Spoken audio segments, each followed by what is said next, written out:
All right, I think we're live. So welcome everyone to another Maran Motoring live stream here on the Maran Motoring YouTube channel. Hope you're all having a great weekend here. Thanks so much for joining in. So like all the other live streams, we're going to go for about 2 hours or so. We'll give priority answering to anyone who does a super chat or a super thanks, as well as anyone who's a member there with the green usernames. They always get that priority answering.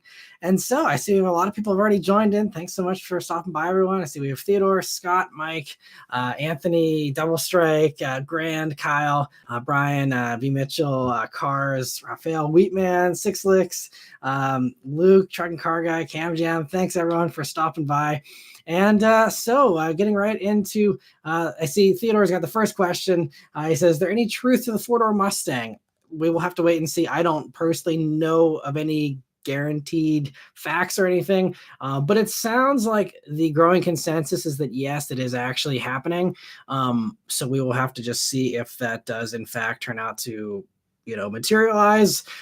Plans do change, things get canceled, so even if that is the kind of conclusion right now, is that yes, it probably is happening, that still is not a guarantee until it is officially shown to the public and officially announced, so we'll see. But I'm inclined to think that yes, it is coming, sometime here in the next few years. And Sean, thank you so much for gifting a membership here. First membership gifts of the night. Thank you so much, Sean, for your generosity. And happy to see that Zachary was able to grab that. And let me see. So first member question, though. Scott says, do you think Dodge will bring back a V8 muscle car when their sales numbers slump compared to the Mustang? It's inevitable. I don't know anyone who wants the new lineup of Dodge muscle cars. I mean, it's one of those things, I think, as far as your initial question. I mean, there's a chance that they could bring back something else. I think Dodge kind of built in a contingency plan with the 6-cylinder turbo. I mean, that Hurricane motor is a beast of an engine. Even in a Ram, I mean, it pulls strong. And then, in a smaller Dodge, Charger, it's going to be a strong motor. And the tuning world, the drag racing world, they all love straight 6 turbo engines. It's a really good engine for just the inherent design of an inline 6. Turbo is a fantastic platform and a starting point. Yes, you lose the V8 sound. And for people that sound is literally the only thing that matters to them, sure, you got the V8s and, there's really no replacing that. And, I just don't see them getting away with it from a cafe standpoint. We see these little extensions here to the Wrangler, and we're seeing that the Durango Hellcats, going into 2025 model year here, just on a last kind of basis. I think it's basically just, running out those motors, they have, because I mean, that's something that's, they can't keep building this forever. And I'm pretty sure the supplier contracts, won't, haven't been continued. I don't even know if they're still building that motor or not anymore. So, I think it's mostly just trying to, go through that. So, I mean, I don't think that's something they can bring back unless they do it in a very fuel efficient way where the emissions are at least equal to that inline 6 turbo, which isn't impossible. I mean, engineers do incredible things. So I think, if they can engineer a really good fuel efficient engine that is still 8 cylinders and still gets the fuel economy they need to get. Or there was rumors, Motor Trend even suggested a while back, there could be a V8 Charger plug-in hybrid where a Hellcat basically has, like a 392 V8 motor in it. And then you use the electrification to get your extra 200 horsepower to get to Hellcat power levels. I mean, that has seemed to have been proven wrong here because, we see the inline 6 and we see the electric thing, and there's nothing about a V8 version. There's nothing, no supply chain stuff, no union stuff. I think also with those union contracts we saw back in the fall, that really showed pretty much all of their plans in many ways. I mean, it didn't outline everything, but they had to legally say, here is what we are planning. Here's what we're promising to these union members. And there's, no mention of any kind of new V8s or anything there. And, so that's kind of the challenge is, even with the EPA's authority being thrown out by the Supreme Court and stuff, there still is only so much they can do because there are still fuel economy standards to worry about, and they can't just go back to doing whatever they want completely because they've already again baked in a lot of these plans. So long roundabout answer, but I think it's possible but not likely in my opinion. And, as far as, I mean, there's actually someone, I just saw a comment. Someone commented on one of my videos in the past day or so here and said, when are you going to do a review of the new Charger? I'm really interested to see a review on the new Charger. So there are some people out there, I know the large vocal majority, maybe minority, but the vocal people are saying, yes, this sucks. We're not interested in this. And they make that very clear. But, oftentimes with a lot of things in life, there's a silent majority, or at least a very silent group of people that just aren't speaking, that maybe feel a different way. So I know obviously you see the feedback, and I do this myself. I see the feedback all the time. I see the few comments I get on a YouTube video, and maybe I latch on to the one or two negative ones, or I see the negatives and I really amplify that. And that kind of, is a mental game I have to, work through myself. But, this is, you have to remind yourself that, there are other people out there that are happily watching the videos that really like them and just aren't commenting. In the same way, there's a lot of people that are actually excited. I mean, if you look on my Dodge Charger tour, whenever I did the full embargo reveal, I was there. I was one of a few people that actually got hands-on with that vehicle back in, when was that? April or May? It's a long time ago. And I mean, you can read through the comments. There's a lot of people that are hating it, but there are a lot of people in that comment section saying, I'm excited for this. It's going to be great. So guess just, don't believe everything you see as far as negative comments. There are some people. Now, will it flop? That's entirely a possibility. And I'd say in some ways it still is fairly likely. If I had to bet one way or the other, I would think that yes, a lot of people will skip the electric one and wait for the inline six. I don't think the inline six will flop, but just be mindful that the internet can mislead as far as what public opinion actually is on something. But anyway, moving on here. Mike, sorry, I see we got a few more membership gifts here, so I want to recognize this. Brian, thank you so much for gifting 5 memberships. I really appreciate the generosity. And Justin, thank you for being a member for 25 months now. And he says, happy Sunday, everyone. Matt, love the Civic Hybrid review. Any idea when you will get a 25 SI to review? Hopefully soon. Unfortunately, that's another one that Honda didn't invite me on. I kind of been recently a little slower to get press vehicles from them. Although the Civic Hybrid, I'm pretty happy. That was actually a pretty quick turnaround on that one. But I don't have SI scheduled anytime soon, unless they sneak it into my schedule and swap something else that I'm supposed to get for that. At least with what I know I have scheduled right now from that fleet company, it won't be any sooner than late October, early November at the soonest, unfortunately. Again, unless something else gets swapped out, but so it's going to be a little while, unfortunately. So I'm excited for trying it out and seeing what the changes are from a driver standpoint. But thankfully, there's a lot of good coverage out there on it already. But I'm happy that you're interested in hearing my thoughts on it. But yeah, I'm excited for it. I always loved the SIs. I thought they were great. And it sounds like it's just getting even better here for the new one. So I'm looking forward to that, but it'll be unfortunately a little bit of a wait. So sorry about that. But moving on here to other member questions. Mike says, hey Matt, I know you didn't mention it in your review, but how do you think something like the base Civic Hybrid compared to the base Camry LE Hybrid outside of the rear vents? What do you think? So I mean, yeah, because what base Civic Hybrid was like 29 and change, right? Something like that. And then base Camry LE Hybrid, you're right, is right around that same price point. So, I mean, I usually with my, with the competitor comparisons in those videos, it's just, I could go on all day with extrapolating like, well, you could do this out of the other. And it, could get way too long. So I try to keep my comparisons to, the same class of vehicle. But I mean, it's a great question. I'm sure other people were curious about that as well. So thanks for bringing that up, Mike. I mean, I think there's an edge if you pay the extra money for all-wheel drive. If you get an all-wheel drive Camry LE Hybrid, then I would say that's a more dynamic car for sure, because that rear motor, they really tune to really ramp up aggressively with the electric assist and the all-wheel drive Camry. And you'll see in my Camry, I did spend a week with a Camry recently. That video will be coming next month because, again, my backlog is just so insanely bad right now. So I will be posting that in October. But, one of the things that I was really impressed by on my own back roads is that when you punch it even early, like earlier than you're supposed to for proper driving, the car like really fixes your bad driving by really giving you almost like a torque vectoring sensation with that rear motor to really, rotate the car nicely through a corner, and it really feels dynamic. Like it's really sporty, like sport. I'd say it's like one of the fastest 225 horsepowers I've ever experienced. It's really, really fun.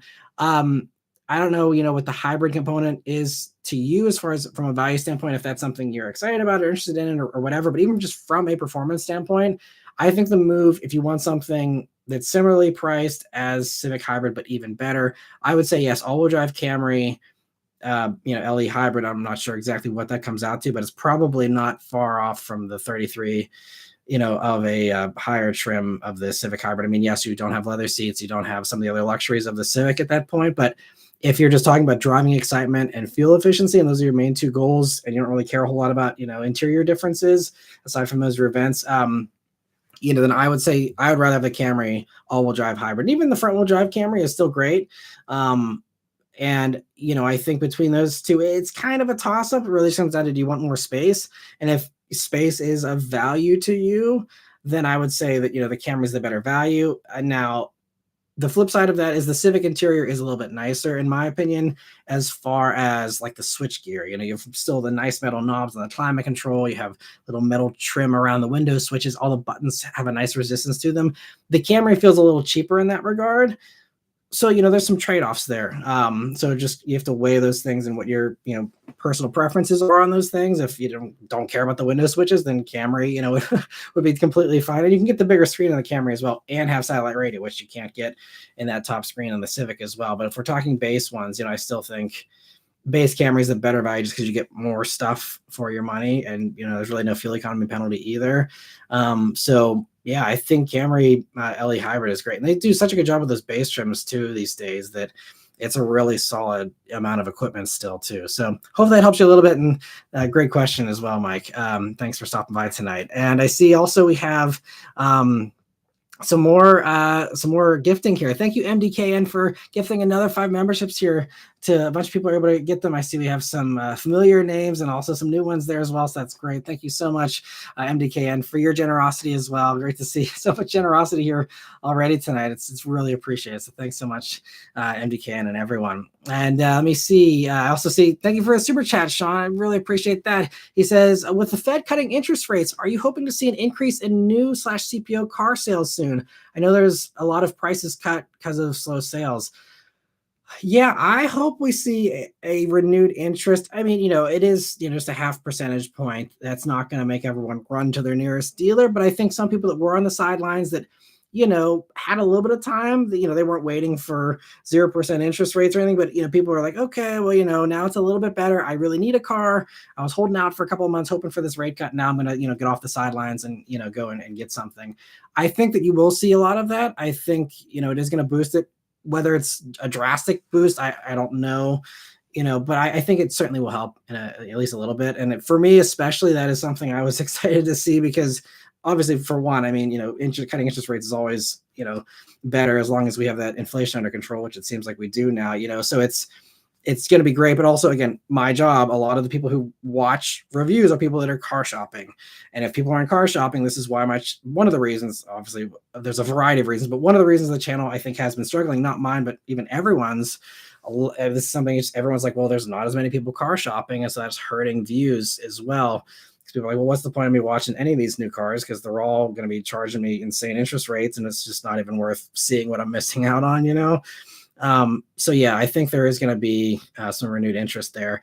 I also think though companies have to tread lightly on going back on the price cuts because I think customers have been expecting the discounts. The no one is going to put up with COVID kind of pricing anymore. In America, we are used to stuff sitting on lots and you buying something off the lot. There's no ordering. It's just you go, you pick it out right there, you drive it home that day. That's the typical American car buying process. That's not the case elsewhere in the world, but that's what we expect here in general as Americans. And so, there's a lot of times where the culture of that means, yes, this has been sitting around. So we're expecting discounts. We're expecting cash on the hood from the manufacturer.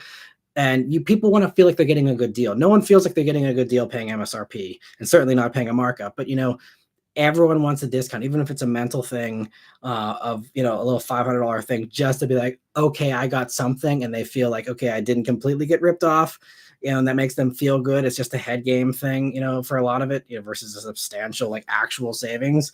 But I think that, you know, so I think we will see, you know, the price cuts continue to stick around. And honestly, you might even see price cuts get better because, you know, a lot of the stuff we've been seeing with the discounted interest rates recently, like if you look, like I mean, Ram's been doing, you know, like I think 2% interest or something for a while on Rams because they're trying to move them. And so now these car companies won't have to incentivize those rates and buy down those rates themselves because the rates will already be starting from a slightly lower point. So they can then roll that money instead of discounting the rate to now discounting the car a little bit more and funnel that money into that as well. Now they might try and pocket some of that and, you know, recoup a little bit of that and not give away as much. But I think you will see hopefully a little bit of a, you know, splash over of that a little bit. But yes, bottom line, I think interest rate cuts can only help the car market and therefore help car reviewers, especially in return. So I'm excited for that. But I'm excited also just to see affordability slightly start to, you know, go in the right direction for car purchases for people as well. And great questions, Sean. Thanks for asking. Lewis, thank you so much for a super chat as well. He says, hi, Matt. Lightly used 2023 Chargers at RT Charger. Maybe seeing Scat RT, I'm not sure, but RT or new Elantra N, both around the same price. Opinions on Giulia, lightly used 2022, mid 20,000s. Yeah, the Giulia is a really tempting one for that price tag. I think it still is such a good handling car. I love Giulias. And I honestly, like, even on my personal, like, if I were to buy a four-door car, because I keep that kind of a list because I'm a list maker and I'm kind of silly like that. But you know, I have a list of like what cars would I buy at whatever price points. And the Giulia is like, if I wanted something 20 grand, that's pretty much top of the list. Stinger 4-cylinder is also up there, kind of neck and neck because they're kind of around the same price tag, and that gives you extra practicality. So for my personal list, that's right up there with it. As far as comparing Charger RT versus new Elantra N, I mean, wildly different cars there. You know, I mean, obviously the basic, you know, configuration differences, but just the size, you're sitting up like double as high in a Charger versus an Elantra. Like, I feel like the Charger seating position is like where the headrest starts on the Elantra. I mean, I'm exaggerating, but it's like you sit in an Elantra, and especially these newer ones with those, you know, sportier buckets, you sit in that, then you sit in a Charger. Again, you're going to feel like, you know, you're in an SUV in the Charger compared to the Elantra N. So, I mean, there's nothing wrong with either. It just comes down to, again, what your personal preferences are and what you're looking for. If you want something that is really focused on feeling sporty every time you sit down in that seat, like Elantra is going to definitely be it. It's also more adjustable. You know, there's a lot more customization with the exhaust. There's customization with, you know, the adaptive dampers and all these things. I mean, Charger, depending on which trim you get, you know, has some of those things like the adaptive dampers and the drive modes and stuff. But to me, the Elantra, it makes more of a difference, and it's more than just playing with throttle inputs and stuff like that. So to me, yeah, I think a lot, you know, it's also, personally, I'd go for the Elantra N between that and a Charger. Now, Giulia is kind of different because it's not as aggressive as either of those. So, you know, Giulia is a little bit more low profile, a little more, you know, classy, subdued, and also just not as visceral of an experience. And I think Elantra N, especially on a back road, is going to feel more exciting, but I think Giulia just does it kind of more effortlessly. But again, it's not as crazy of an experience as it is in the Elantra N with the, you know, the what do they call the corner rascal diff or whatever, you know, the you know, front diff there. It's crazy. I mean, there's all kinds of, you know, fun tricks going on the Elantra N to make it really feel fun around the corners. And Charger, you're going to be kind of managing a Charger around a corner. Even the wide bodies with those massive tires, you have grip, but they're Pirellis, so you kind of don't have grip, and they're just, you know, Charger's just, it's still not the pick for an actual handling vehicle when you have really good competitors like that. I mean, I've taken all forms of Chargers around track and they're fun on track, but would it be my choice on track? No. So, you know, again, it all comes down to personal preferences, how you feel about all those things I brought up. But me personally, between Elantra N and Charger, I'd go Elantra N. If Elantra N's a little bit too outgoing for you, then Giulia is kind of a nice way to get fantastic handling without, you know, letting everyone know it. I mean, there's a gamble with a Julia. I definitely would only recommend a Julia if you can get even either a certified one or kind of an extended warranty, which is kind of hard at those really cheaper, mid 20 grand ones. But some of them are out there. I also love Genesis G70 is another competitor that's right around that same kind of price tag for the 4-cylinder, and even I think mid to high 20s for the 6-cylinder twin turbo, which is another one to consider if you're open to the Julia. But I'll leave it at that before I complicate your decision too much, Lewis. But hopefully that helps you a little bit. Feel free to have any follow-up questions. I'll keep an eye out for those as well. But thank you so much for the super chat once again. And Robert, thank you so much for a super chat as well. He says, really enjoyed Matt's rant on this week's update talking about BMW and rolls. I'm glad you enjoyed that. Yeah, I mean, I don't know. I'd be curious to hear, what you guys thought of it outside of, I'm glad you enjoyed it, Robert, but maybe I'm off base here, but the BMW designer going to Rolls-Royce is not a good thing. I'm glad I had my whiskey on hand to toast to the Rolls-Royce looks, because they're really impressive cars. And stay tuned for a Spectre review here coming, not this week, but the following week. The end of this month is going to be really exciting. If you're not a member and you haven't seen the upload schedule yet for the rest of the month here, it's going to be really fun and stuff that I'm usually not in. So get excited for seeing something a little bit different from me here. But anyway, thank you, Robert. I'm glad you liked it. I appreciate your 20th super on the channel here as well. So thank you so much, Robert. I appreciate all the support. And Raphael, thank you so much for super chat as well. He says, I'll watch the first hour, then get to bed. 6 a.m. tomorrow. The road trip starts. A man, a motorcycle, and 8 states to visit. That's fantastic. I'm jealous of that journey. That's going to be so fun. I hope you have a great trip. I hope all goes well. I hope you have good weather and all that. That's going to be, wow, that is impressive. Kudos to you for doing that too. I'm very excited on how long that's going to take you. But I'm very curious whenever you get back, send a little message here, and I'd love to hear how it went for you. And hope, you had some cool observations and some fun times and all that. But, best of luck on your journey there, and totally get the early bedtime. I can appreciate that. I often have times where I stay up far too late because a lot of these flights I'm always going on for all these trips. It's like I got to be on the 6 a.m. flight. So I'm, going to the airport at 4 in the morning or, 4:30, and it's brutal. So you got to make sure you get your rest. So best of luck there on that trip, and hope it's a blast. And thanks for stopping by, Raphael. And let me see here. I can go back to the member questions. Anthony says, hey, everyone, been sick all week, but always up for some great car conversations. Thanks for stopping by, Anthony. Hope you're feeling better here. And I know it's been going around. My daughter was sick here a good chunk of the week as well. Thankfully, I have been spared, knock on wood. And Beth has as well, thankfully, but it's definitely going around. So sorry it got you, but hopefully you feel better soon. And Double Strike says, good evening, Matt. Hope you and the family are doing great. I sent the graphics your way in an email a few minutes ago, so they're all yours. Thank you, Double Strike. I really appreciate that. Yeah, he just sent over, if you guys remember, in one of the earlier live streams, I mentioned how he actually made a shirt. I think Beth actually showed it off, of piano black, and saying how it's great on pianos, not on car interiors. It's a fun shirt design. So I'm going to be putting that in the merch store, which if you saw the weekly update, there's a new merch store. I think there should be a little shelf here in this video even to go browse. You can just go now to mattmotoring.com. That is now my merch store there. And you can see all the new merch, including there's like Adidas hoodies, which are unfortunately expensive just because Adidas hoodies, like the material itself is expensive. And, it's not like that's a giant profit margin for me or anything, but, it's just that's available. There's Camelback water bottles, all kinds of, cool things I wasn't able to offer before, embroidered hats with the logo, which I haven't been able to do for a while. So all kinds of cool stuff. So check it out if you have, and then I will be adding that here. I'm got a little bit of a busier first half of the week, but I'm hoping to add that new shirt from Double Strike here towards the end of next week and show that off in the next weekly update. So stay tuned for that if that's something that interests you. And let me see. B. Mitchell says, evening all. Yesterday was at a truck museum open house in Rochester, Minnesota, full of Mack trucks restored better than most cars I see at the Pebble Beach Concours. Man, that sounds like a labor of love to restore something like that to that level. That is impressive. And because I'm sure there's not a lot of money in it as far as, flipping something like that.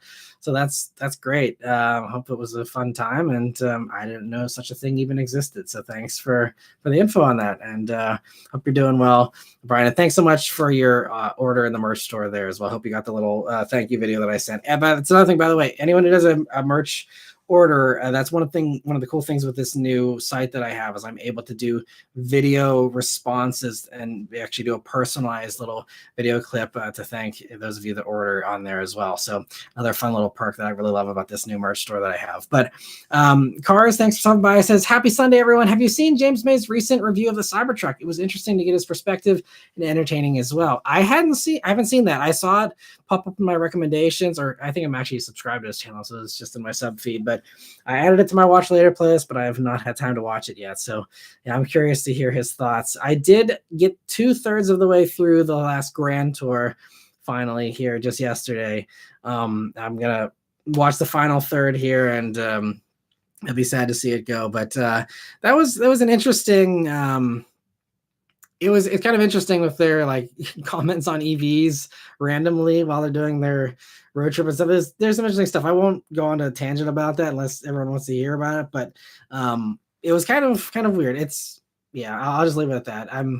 It's definitely sad as their last one, but I think that they are at a point where they're just kind of done with the car world in a lot of ways, and they're ready to move on. And I get it. I mean, they put in a lot of good service to the car community here, and a lot of amazing stuff again over the years, and they've inspired us all. But I think they're starting to show their age in some ways, and that's okay. It's just I've never agreed with them 100% on everything, but this is just like kind of weird, I think, for some of the comments they made in that final Grand Tour. But anyway, let me see. Wheatman says, happy fall, everyone. Yeah, that is true. I think today, right? It's the first day of fall. It's I love fall, especially here in the Northeast. It's beautiful with all the leaves changing and stuff. So I'm excited. And I hope everyone has a great fall. Grant says, roads where we're going, we don't need roads. That's such a great quote. I'm sure that was in regards to something earlier, but yeah, I love Back to the Future. Me and my daughter are still working on, you can see down there, the Lego DeLorean from Back to the Future. We started doing one of the gull wing doors today and working on it little by little, but yeah, it's good stuff. Luke says, on my drive out to Chicago today, I saw 2 car carriers heading east, each with 8 Fisker Oceans on them. Wonder what that's about. Well, so I think the settlement for the bankruptcy stuff was that they sold them to a leasing company for like, what was it, like 15 grand each or something. So maybe that leasing company is located somewhere east of Chicago, I guess. And I have no clue what they're going to do with them, if they're going to be ride sharing vehicles or if they're, I have no clue what good use you can do with those things, considering how, glitchy and sketchy they are. But yeah, well, I'm sure, I guess, yeah, something's moving with them. So that's interesting that there's some movement there, because I didn't know what the status was on that stuff right now. So thanks for the scoop there, Luke. And Trent Car is greetings from Arizona. Hope you're staying cool there. Hopefully it's cooling off a little bit maybe in Arizona for you, Trent Car guy. But hope you're doing well. And I see Aloha from Cam Jam. Thanks for stopping by, Cam. And Brian's in Nebraska. It's so cool. We have people from all over the place. It's awesome. Let me see. Zachary says, I'm so impressed that you never have to do is this thing working? Can you hear me when starting the stream? Yeah, thankfully YouTube's pretty reliable with it.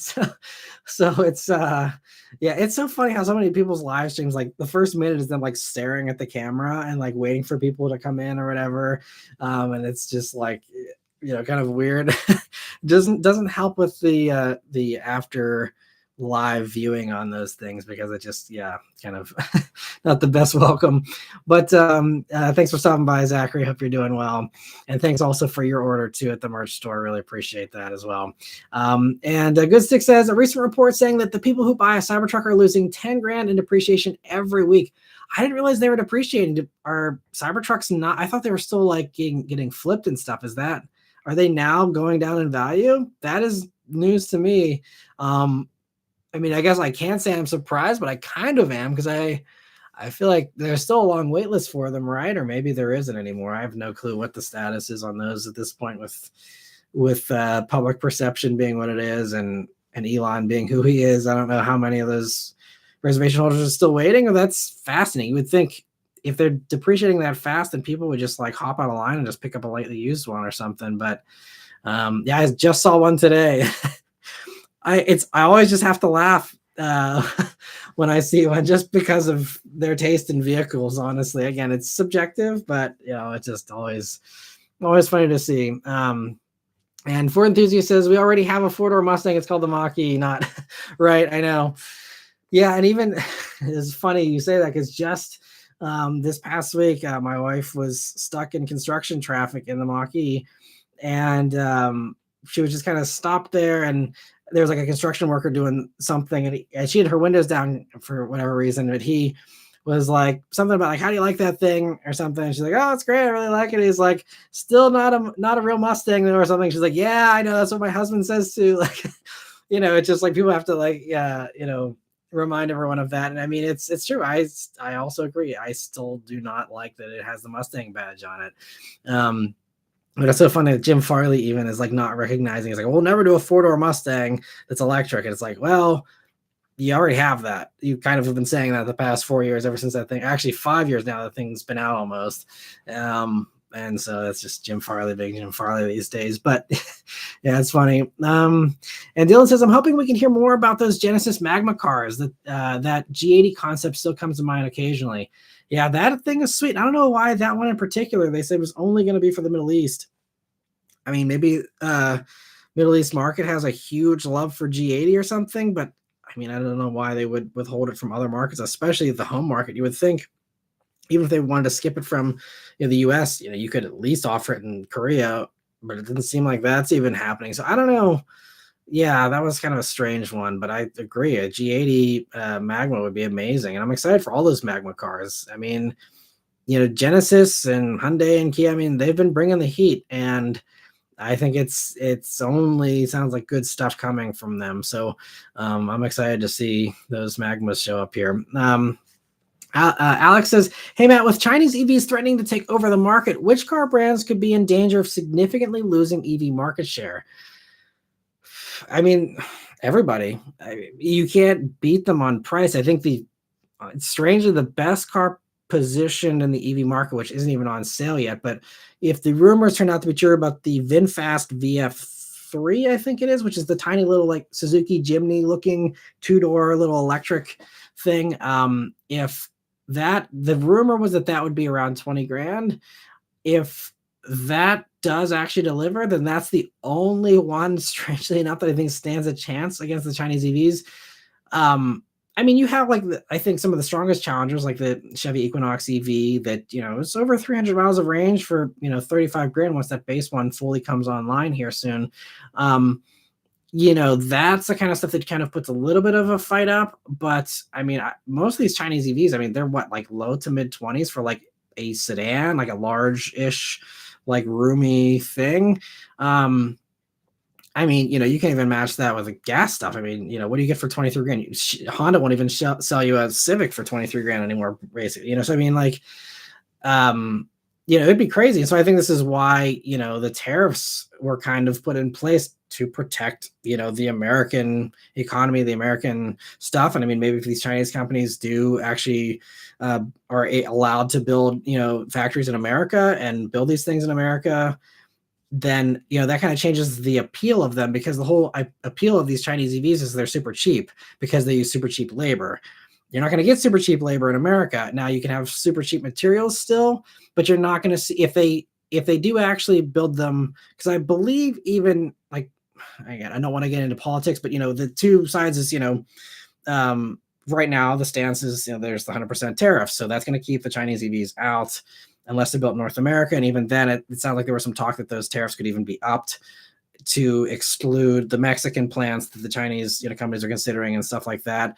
So I think right now the stance is to keep the Chinese EVs out completely. If I think Trump was saying he'd be fine with it if they built them in the States, but if they built them in the States, then you're paying even if they don't unionize, you're still going to be paying American wages to build these things, and that's going to be passed on in the price to the buyer.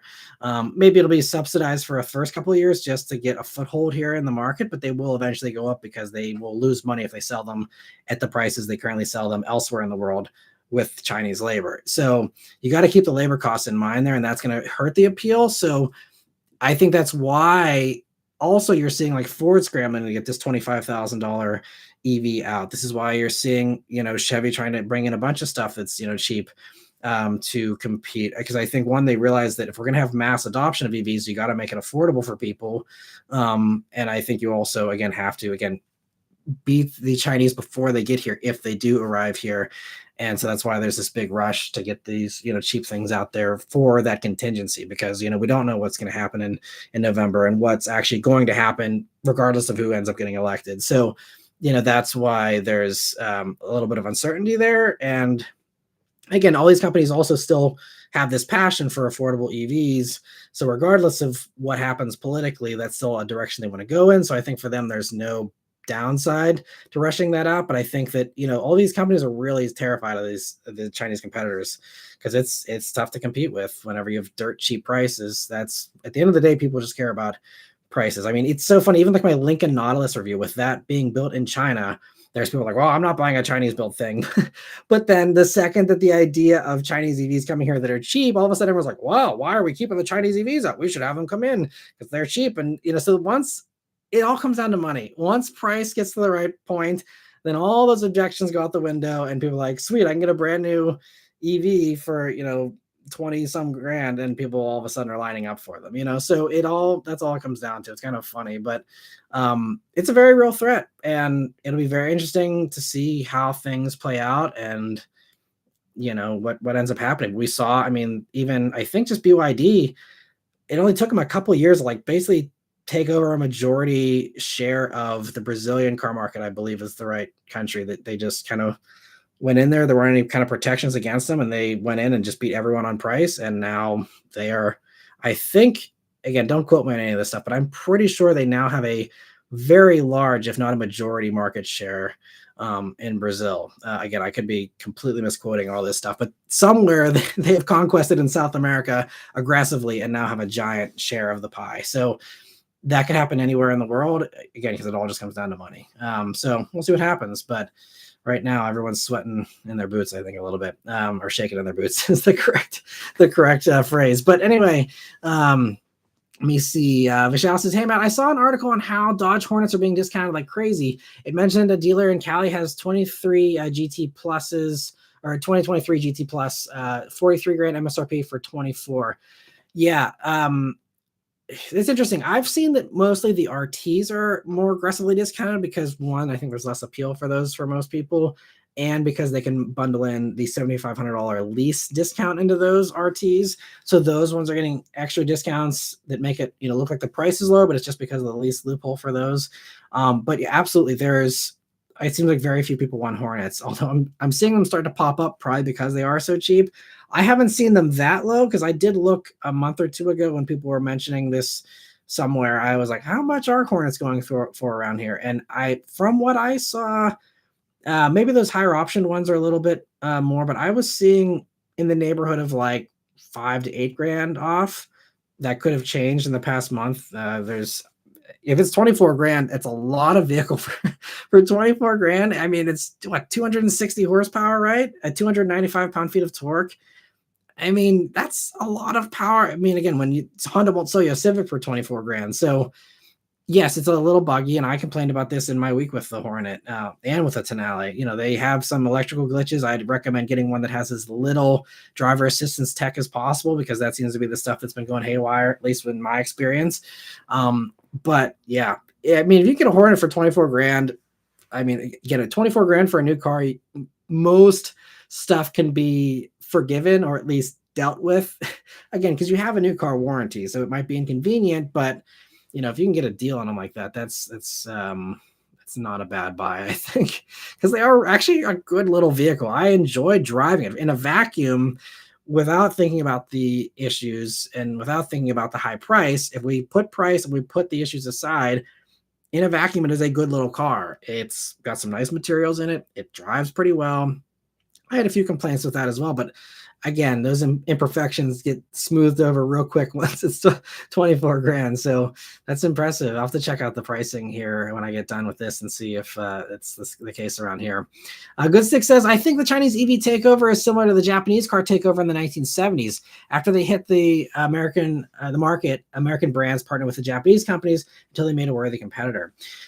Yeah, and it's kind of funny. We were talking about in the weekly update here this past week how there's all these partnerships, and it's funny with this GM Hyundai one because I didn't mention this in the weekly update, but I'm like, GM and Hyundai have worked together before. There was the Hyundai Excel back in the 80s that I believe was the basis for the Chevy Nova redo thing in the 80s. Some of my other friends here that know a little bit about that stuff better than I do, like maybe B. Mitchell, Brian, I think might know a little bit more.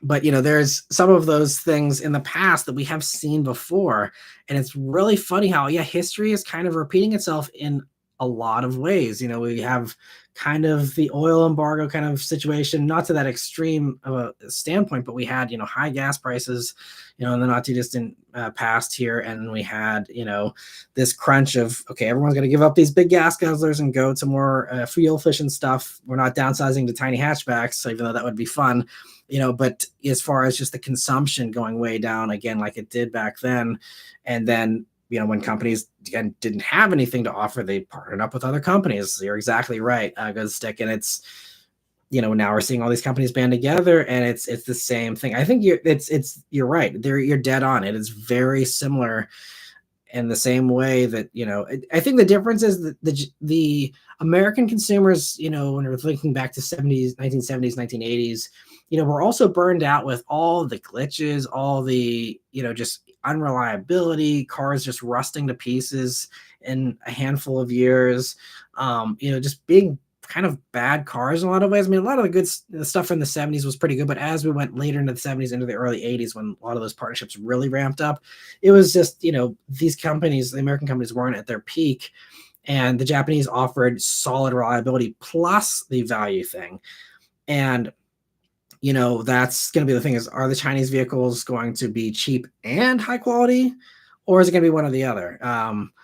And so that is recently, I can't remember what the engineering quote is, but there's an engineering quote that's like, a car can only be like two of three things. It can either be like really good to drive, cheap, or reliable. I'm sure I'm misquoting this, but it's something like that, where it's like you can only pick two of those three, and like you can't have all three. And it's kind of, I mean, I guess there's some vehicles that break that assumption, like a Miata or something, but there's just been this kind of trade-off we've historically had, and we will see if the Chinese have made that trade-off as well with quality. Time will tell with all these new Chinese EVs. Do they stand the test of time?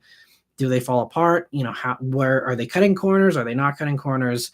We'll just have to see. I mean, there's a lot of things the Chinese build very well, like all of our smartphones typically are very well built, very high quality, very little, margin of error there. But then you have, other stuff that maybe isn't, the highest of quality, like a lot of the crap you see on Temu and stuff like that. So it all just comes down to, what they end up doing as far as that decision for them, and what's the most important priorities for those individual companies. So yeah, but there's a lot of similarities for sure. It's really fascinating to see how this is all unfolding. But MD Can says, Matt, it's been a little, I got a new job and have to be in bed much earlier now. All good. Well, congrats on the new job. Hopefully it's an improvement. And he says, Kraken, the Kona N is currently in shambles, redoing the whole front bumper because my buddy broke my Maxton lip and then my undershield fell off on the highway. Man, that sucks. Sorry to hear that. Hope it is back in tip-top shape soon. And sorry about the bad luck. And hopefully the new job helps make the Kona N even better over time. So thanks for stopping by. Thank you again for gifting those memberships there. Luke says, I'm surprised the new SI isn't 195 horsepower. Right. Yeah, that is, it is strange how, they went backwards with this, current generation going from 205 to 200. And yeah, I would have fully expected 195.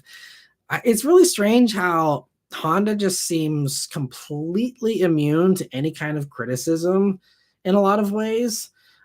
Where I don't think they're competing very well. I mean, they do fantastic products, but I think in a lot of cases, they don't pay attention to the competition as far as, like this is something Hyundai and Kia do very well, being like, okay, everyone offers this size screen, we're going to do something bigger, or everyone offers this stuff, we're going to do more, or we're going to give you more in one way or another, or we'll make it cheaper in one way or another. It's like Honda's like, well, here's historically what the SI has been, so why would we change it? I don't care what else is out there. This is what SI has been. This is what SI will be.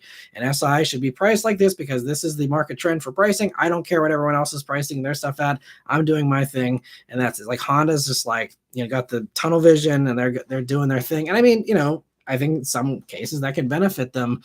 But, when you look at, there's no all-wheel drive option for Accord, like everyone's been, upset about.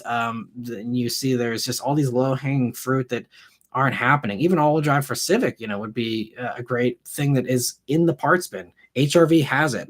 There's no hybrid there, but that's something. Also, another thing, why is there no HRV hybrid? That should have been out 2 years ago, or at least with this new generation, and we don't have that. So there's just all these low-hanging fruit that Honda just doesn't care about. And I mean, yeah, so not to make a whole tangent out of your little comment, Luke, but it's strange, some of the Honda's decision making for sure. Kyle says, Matt, is the Dodge Hornet really a terrible car? Okay, so I already answered that, in response to Vishal there. Yeah, and I mean, anyone's welcome to, again, watch my week with it, where I kind of summarize some of the highlights in my review of it. I mean, I'm always honest in every video. I genuinely like the Hornet, and you will see my complaints with it in even the initial review video. The transmission programming could be better. I didn't love I think it was the brake feel was a little off at times. The seats were a little hard. There's some things I didn't like about it, but overall, again, like I said, I won't repeat myself because, again, you were here to see a comment. If it's cheap, that smooths all that over. But MD Can says, but I did get the lit up end badge in the grill, the lit up intake, snorkel, the rest of the Maxton kit, deleted the reflectors, and we'll be ordering the horn. Red trim is also going bronze as well. Nice. I'm excited to see. Send over a picture. We can feature it again for Member Car of the Week whenever you have it all finished up, because that sounds really cool. So best of luck with all that. Cam says, also enjoyed the Civic Hybrid review. Thought I loved the blue sport touring hatch, but $35,000, who needs leather and Bose anyways? Right.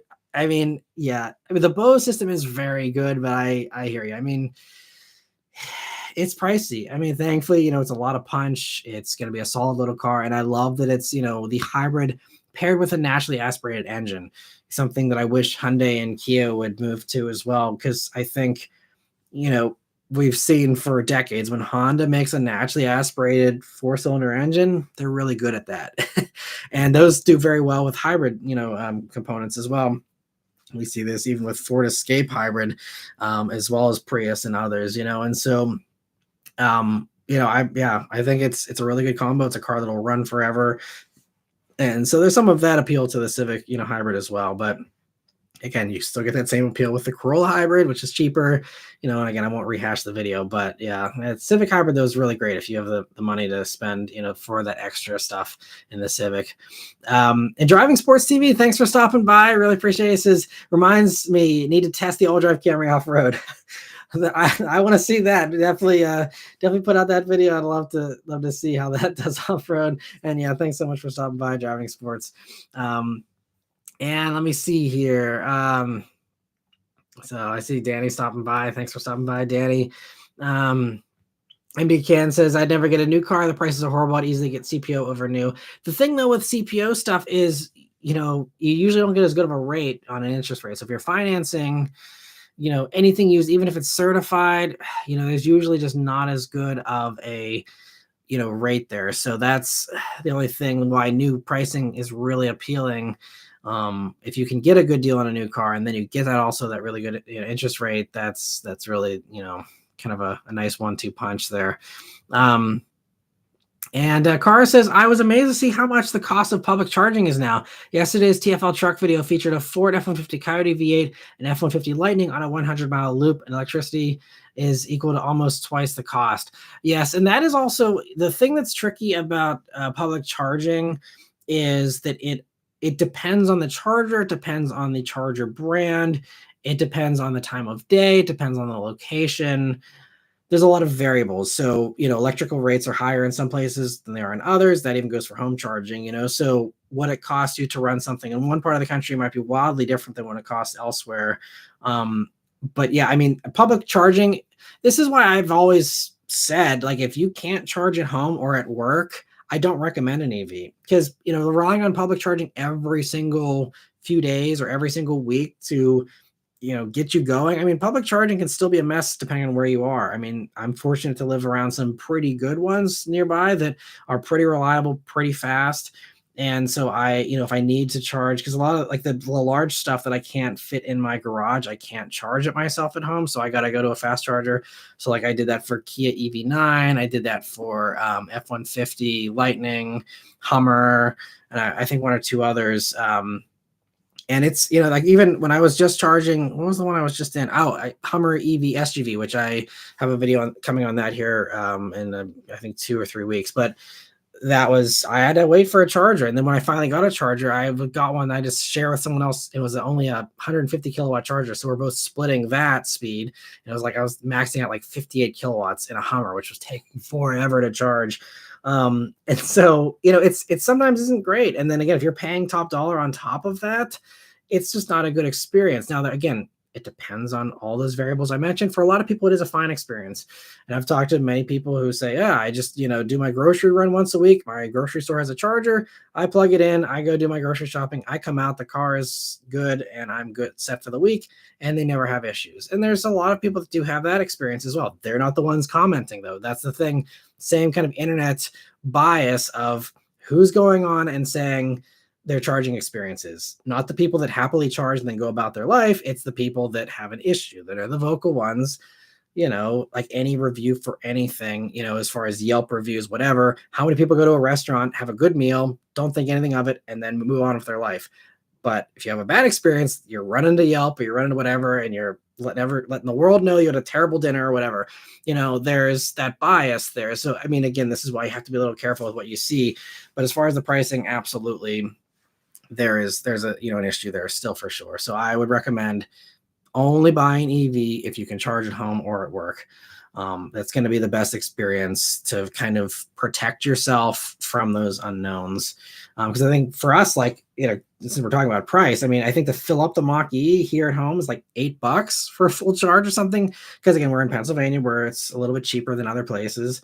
And, we also try and charge during off-peak hours, even though I don't think they do really peak pricing, but I just try and do that just to kind of help the electricity demands for the area. So I usually just charge, overnight, and it's super cheap. We've saved a ton of money on gas, oil changes, all that kind of stuff. And just the convenience of it is great too. But let me see. Danny says, I'm here and happy. No cool cars in New Jersey, sadly, but marching band is going well. We had our first competition yesterday and got 5th out of class, and we're 0.2 away from 2nd. Also, I play trumpet if you want to know. That's awesome, man. Trumpet's fun, I'm sure. I never was in band, but that's cool that it's going well for you. And yeah, like I said last week, I think our daughter loves marching bands, so always fun to see those marching bands giving it their best try. It's great that you were able to do pretty well there in the competition too. And Ford Enthusiast says charging is only going to get more expensive as demand starts to increase. Yeah, and we will see, how that plays out too, because I think that has a potential to absolutely be just as expensive as gas and just be problematic. I think there's some alternatives, like even us, like we have so much direct sunlight that hits our house that I would love to do solar at some point once solar panel rates get a little bit better. But I mean, even right now, it seems like I could pretty much put them on the roof, and basically even just with financing the panels, it would essentially replace my electric bill. So it kind of just be like doing it for, the lessening demand on the grid, by just reducing my electric consumption and just doing it myself. But there's no real savings there money wise. That's why we haven't jumped on that yet. But, I think as we see solar, get cheaper, that'll certainly help. And then that will kind of level out a little bit of that demand. Certainly, I'm sure there'll be more, in more demand than, solar coming in to relieve that. But I think we're also seeing a lot of the other renewables come in to increase the amount of, electricity that's going to be available here with, huge, I mean, there's giant, surges in solar, just all the different options there to try and increase that electrical demand. Because I mean, electrical demand is just getting higher for everything. Smartphone batteries get bigger every year. Everyone's power draw just continues to grow, and that's not going to change. So I think in a lot of ways it's just going to have to rise to meet demand. And I think absolutely, if charging becomes a more popular thing, then it's going to be something that I think more people are going to switch over to doing solar on their own and kind of sidestepping the power company there. So that's going to be the kind of dance that these power companies are going to have to do, is like, how much can we charge people before they finally like, all right, I'm tapping out, I'm getting solar and generating it myself, for those that get enough sunlight to make that worthwhile. But it'll be interesting to see how everything changes as time goes on here. And let me see. Sorry, I missed the other super chats here that came in. Sorry about that. Also, Kyle, thank you so much for gifting 5 memberships. I really appreciate the generosity, Kyle, and glad to see some familiar faces once again. Get those, and also some new names, I think, as well. So thank you so much, Kyle. I really appreciate that. And I'm sure everyone does as well. And let me see. So as far as these super chats here, again, I missed 3 of them. I apologize. So Cheetown Bulls, thank you so much for a super chat. They're asking, why do you think the Audi Q5 is Audi's best seller? I think it's because, one, people love compact SUVs, so there's that component, and it's also a really good little vehicle. I think it's really priced well compared to the competition, and it's also more conservative with the styling, which I think a lot of luxury buyers actually like. As BMW gets crazier and crazier, we see the new X3 being a little bit bolder. GLC is getting really expensive and ballooning in price with this new generation. And so I think with Q5, the luxury of it right now is that it is, cheaper because it's the old gen, but for a lot of people, that's just fine. So I think right now they have that edge. Now, when new Q5 comes online here, I think in the next few months or so, we'll have to see how they price that, and if it continues to still be a good value, or if that kind of hurts some of their momentum a little bit. But yeah, that's I think the biggest contributor, though, is just that it's a really good little vehicle, and there's probably some good deals at this point as well because of its age.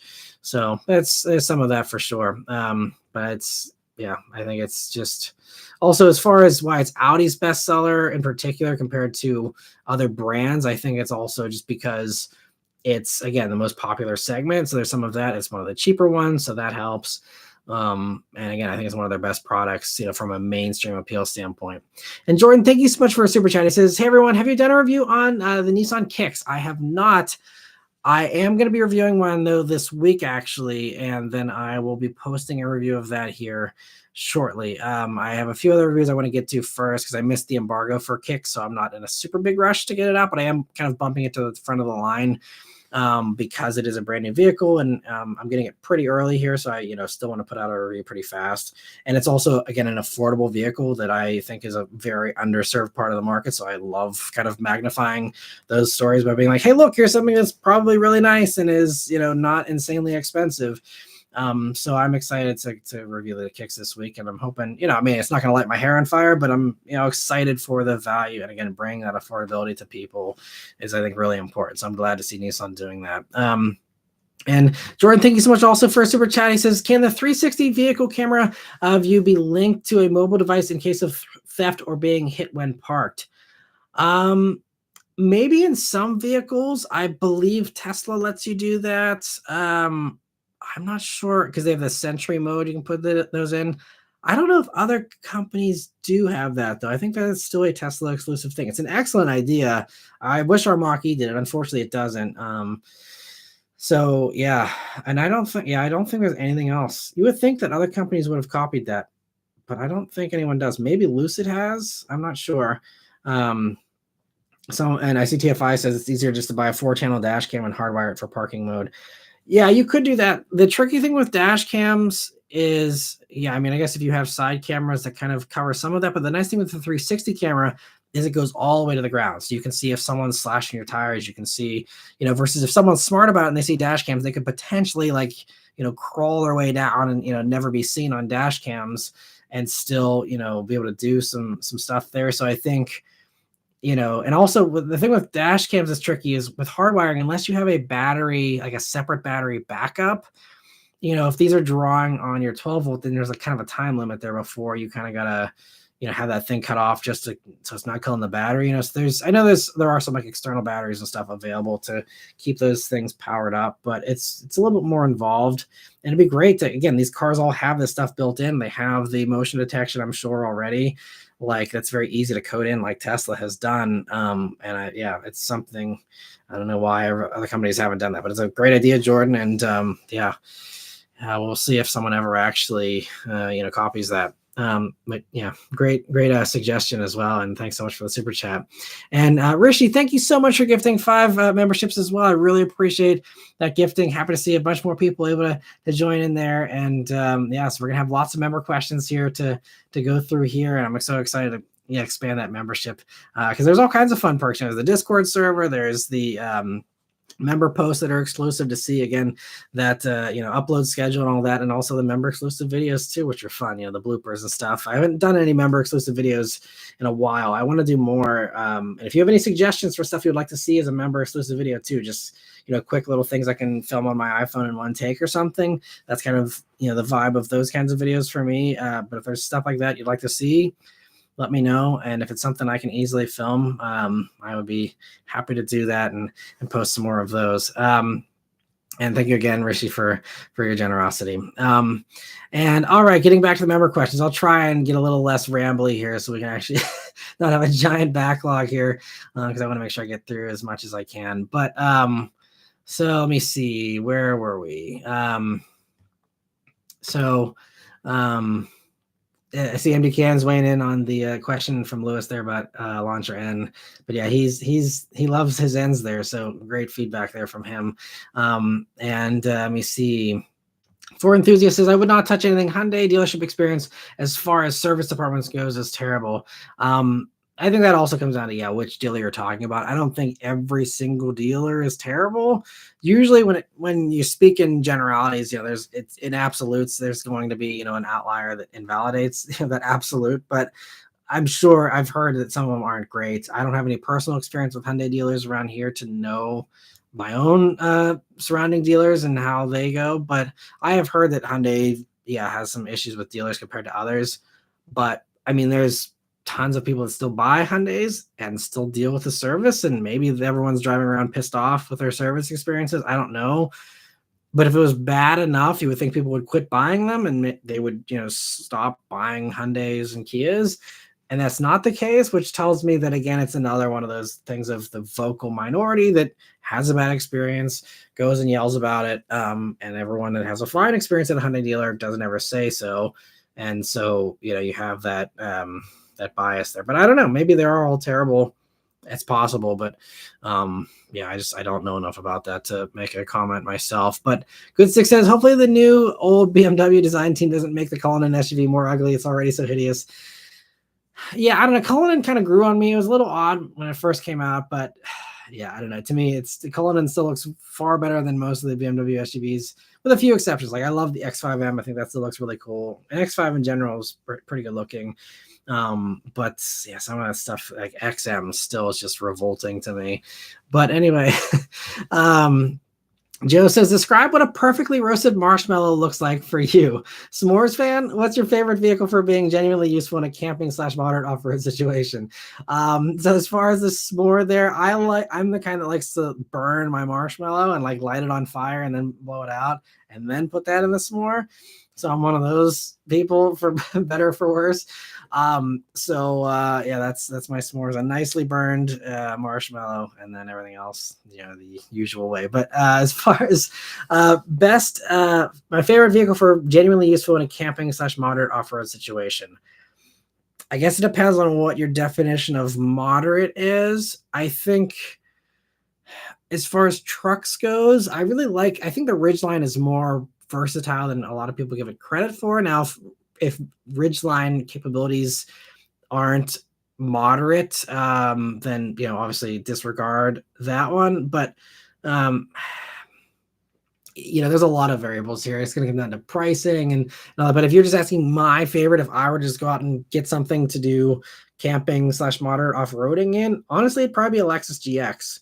the new GX is fantastic. I'm going to be spending a week with one here in a couple of weeks. I'm excited for that. But I mean, if you watch my initial review on the GX, I mean, we were doing some intense off-roading. I think you would call it more than moderate, and it was handling it flawlessly. And an idiot like me is doing fine off-road. I mean, I am not an off-roader.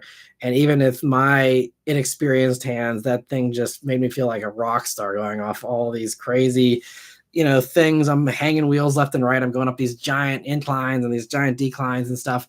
And it was handling it all without a sweat and doing it luxuriously, I dare say. So, I mean, I think for me, if GX over Trail Plus or whatever, the top version of that, if I'm spending someone else's money, that would be my pick, I think. They're really, really good. So, yeah. And MBCan says, not a knock on you, but Ford is worse. Ford dealers gave my mom the runaround on her 14 Escape, telling her that it's running as designed when things were failing. I did some research and found the F35 is a well-known problem, and told my mom to go in and show them the prints I did. They fixed the car then. Nice. Yeah, I guess responding to Ford enthusiasts there. Yeah, and this is the thing, there's horror stories every single brand. I'm pretty sure even a Lexus dealer has people that are, upset about it, even though Lexus is basically ranked like number one for service. I think there's still going to be, people that don't like it. So there's going to be some bad apples. There's humans involved. And when you have human beings managing relationships with other human beings and doing work, there's going to be flaws. It's human nature, so you're going to have someone that, encounters a service person that's had a bad day or doesn't know what they're doing from a mechanic standpoint, or they're hungover and they don't do the best job on whatever they're doing, or, there's always gonna be some of that. So it just comes down to what's the majority, what is, and I mean, yeah, I've heard lots of horror stories about Ford. I mean, literally I think every single brand I've heard people be like, oh, all the Stellantis stuff is junk, all the Ford stuff is junk, all the GM stuff is junk. I see these comments all the time on every single video I post. There's always got to be someone. Hyundai's junk, Kia's junk, everything's junk, Honda's junk. People are even saying, I mean, like, it doesn't fail. I mean, even if one of the famous commenters here, Naveen, who is famous if you watch any car reviews about a Toyota, he's always in the comments saying Toyota's junk. I mean, there's always at least one person talking trash on whatever brand you're talking about. So, and also mechanics, mechanics work in an environment where they see all the bad and none of the good. So you ask any mechanic for any dealer they work for, are these cars good? I mean, sometimes they'll be like, oh yeah, this usual stuff. And there's, again, degrees and gray areas here as far as how bad or how good. But, it's like working in a hospital and saying everyone gets sick all the time. Everyone's, in misery. And it's like, you're just seeing that negative stuff all the time and not all the good stuff that's out there, So again, definitely do your research on brands and stuff, but just keep in mind that, someone at some point has had a bad experience with every dealership, with every brand. It just, a lot of times it comes down to luck. It comes down to, just a lot of different variables, and it's not a consistent formulaic, thing, unfortunately, for any brand really. And as we're seeing, Toyota had fantastic reliability. Now they have giant recalls on all these engines because of minor little things with the production line having debris on it. It's not even an engineering problem. It's just like, we didn't clean the assembly lines well enough, and now we have to recall hundreds of thousands of engines. And Toyota used to be a sure bet, like they're going to be flawless, whatever. And I think they still will be once they get through these things. But it's just like, every brand has a bad apple every once in a while. Every brand has issues from time to time, and mistakes are made because, again, we are all human and no one's perfect, So that's just something, with cars, you think of it in a very cold objective, like this is a piece of machinery, and therefore should be constants and consistencies. And there are some themes of that, but not, it's not something that's 100% all the time. And I think we're getting some more super chats in here, so I don't want to miss any of those. Then I'll get back to the other member stuff here. So, two is in the house. Thanks for stopping by. Two, he says that brand new dance. Got to get Kyle out of that desk. Yeah, if you're not on the Discord server too, I think even just this past week was dropping some new stuff, and he's the rap master here that does some fun, I think partially AI generated, but with his own lyrics, I believe, different little raps and songs here about the channel and the basement lore of his constant joke about being in the basement here. Thanks for stopping by too. And Chad, thank you for another super chat. He says, Seen a few news stories about the safety of EVs versus the safety infrastructure with guardrails, etc. Thoughts? That's a great question. I think this is definitely an issue. I mean, all infrastructure. This is why we have this, giant bill to improve infrastructure and improve the roads and improve the bridges. As we're seeing bridges collapsing left and right, we're seeing all this stuff crumbling because it wasn't invested in for so long, and now we're finally, getting some new investments to, get this stuff improved. And so, I mean, there's some of that of just the age of stuff, and then that being accelerated by the EVs. And so I think, yeah, guardrails in particular, like you mentioned there, that is a very real concern, as it is for anything else that's heavy. That's kind of, I think, the thing. Obviously the EVs are the easy scapegoat because, they are all, generally speaking, heavier than average, but we're also seeing a giant amount of people going to trucks and SUVs. And the infrastructure was not designed for everyone to have a pickup truck. When the infrastructure, a lot of these guardrails were put up, a lot of these bridges were put up, trucks were for farmers, trucks were for actual laborers that used the bed every day. Otherwise, like, what's the point of having a truck? And now we have trucks just for people who move a mattress once a year, or say, well, I might move someday, so I should probably have a truck. And I mean, there's a lot of people that I've seen, personal instances of people saying their own rationalizations for a truck, where I'm like, you can just rent a U-Haul one day out of the year. But, again, people have their reasons. Cars are often, illogical purposes. I'm not going to try and, argue with people, but, there's a lot of just the trend is larger vehicles, heavier vehicles, and EVs are a component of that. But I think, no one talks about the F-250s that are now all over the road way more than before, that are also blowing through guardrails, that are also causing issues in parking garages or whatever, often cited, complaint you want to say for EVs. There is a lot of that as well. But I think, for all these things, whether we're talking about everyone going up to giant monster trucks or everyone going to EVs or a combination of the both or whatever, you have to make sure that the infrastructure is just there to meet the needs of whatever people want to drive in the future. And so I'm hoping a lot of these, infrastructure improvements do help that. Obviously, it's not going to be perfect. There's still going to be some stuff that's, crumbling and not able to handle that. We also, in the past couple of decades, have seen a giant increase in deliveries and, shipping, and all those giant delivery trucks on the road that weren't on the road 20 or 30 years ago to nearly the extent they are now. I mean, just think about all the Amazon trucks on the road, and the extra wear and tear that they're doing that we didn't have to worry about, and, how that's making bridges crumble more prematurely because of all of that stuff. There's a lot of that as well that are also big, heavy vehicles that aren't electric, so there's, I think we're just lagging with all that stuff. And that's why I'm happy to see this investment, and I'm hoping we see more of that in the future. And we don't neglect this stuff for decades again, like we had, for so long, to try and keep up with the infrastructure, because it is so important with more and more people, driving all the time.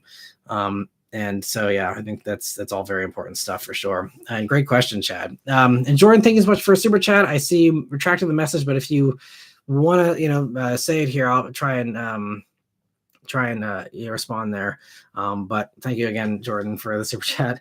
If nothing else, I see the other follow up there. He says, the Ocean Cleanup Project partnered with Hyundai to recycle plastics from the Great Pacific Garbage Patch to use for their EVs. Yeah, and that's actually, I think, one of the most popular uses for a lot of this recycled stuff is using them in primarily carpeting. It's a great material for carpeting, these like recycled fishing lines and stuff that just get, that's what large, I think, don't quote me on this either, but I believe a large majority of the ocean junk that they are cleaning up with that project is just fishing lines. They use these fishing lines and they just cut them loose and just dump them. I don't know why they don't save them and reuse them. I guess maybe they just wear out really fast or something. I have no clue how that whole world works, but yeah, that's a lot of what it is. And so you have like really nice, strong, high quality netting that you can dice up into whatever, and make these really nice little carpets. And I think like the EV9 already has recycled stuff. There was just something else I was just covering recently that has recycled carpeting. I can't remember what it was. But there's, a lot of these EVs, that's something they're going to, and just cars in general are going to that, as an option. And it's great to see, if this is stuff that they're also getting for free, by the way, aside from the cost of harvesting it, but you're literally getting free material. Otherwise, so it's a win-win in all the ways. And there's no downgrade in the quality of the stuff. It's all really good. So, Yeah, that's great. Sean says, so if someone says Hyundai EVs are made of garbage, they're not lying. Technically, you're correct. The carpets are potentially made of garbage in a way. So yes, all the Hyundai haters are now vindicated. You can say that. And again, there's some other companies too. Obviously, it's not just Hyundai, and I know it's a joke, but technically, you are correct now. The haters are vindicated. That's funny. And let me see, getting back to other member questions here. Again, I'll try and go fast, and we're already an hour and 13 into this. It's crazy how time flies. I promise I will go through all these member questions. So let me see, where were we? Get a drink here while I get ready for rapid fire.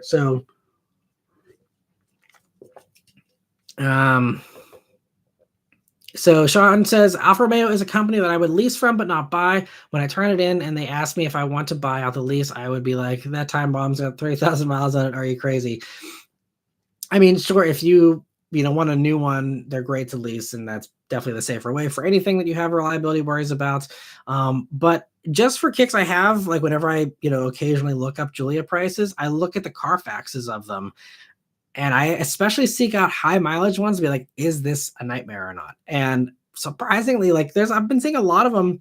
There's, one or two where they had, some kind of sketchy report on the Carfax as far as reprogramming the computer a bunch of times or something. But like a lot of it, I've seen like 6-figure mileages on some of these Julias. And it's like oil change. It's just like nothing. Like it's just like regular maintenance, flawless.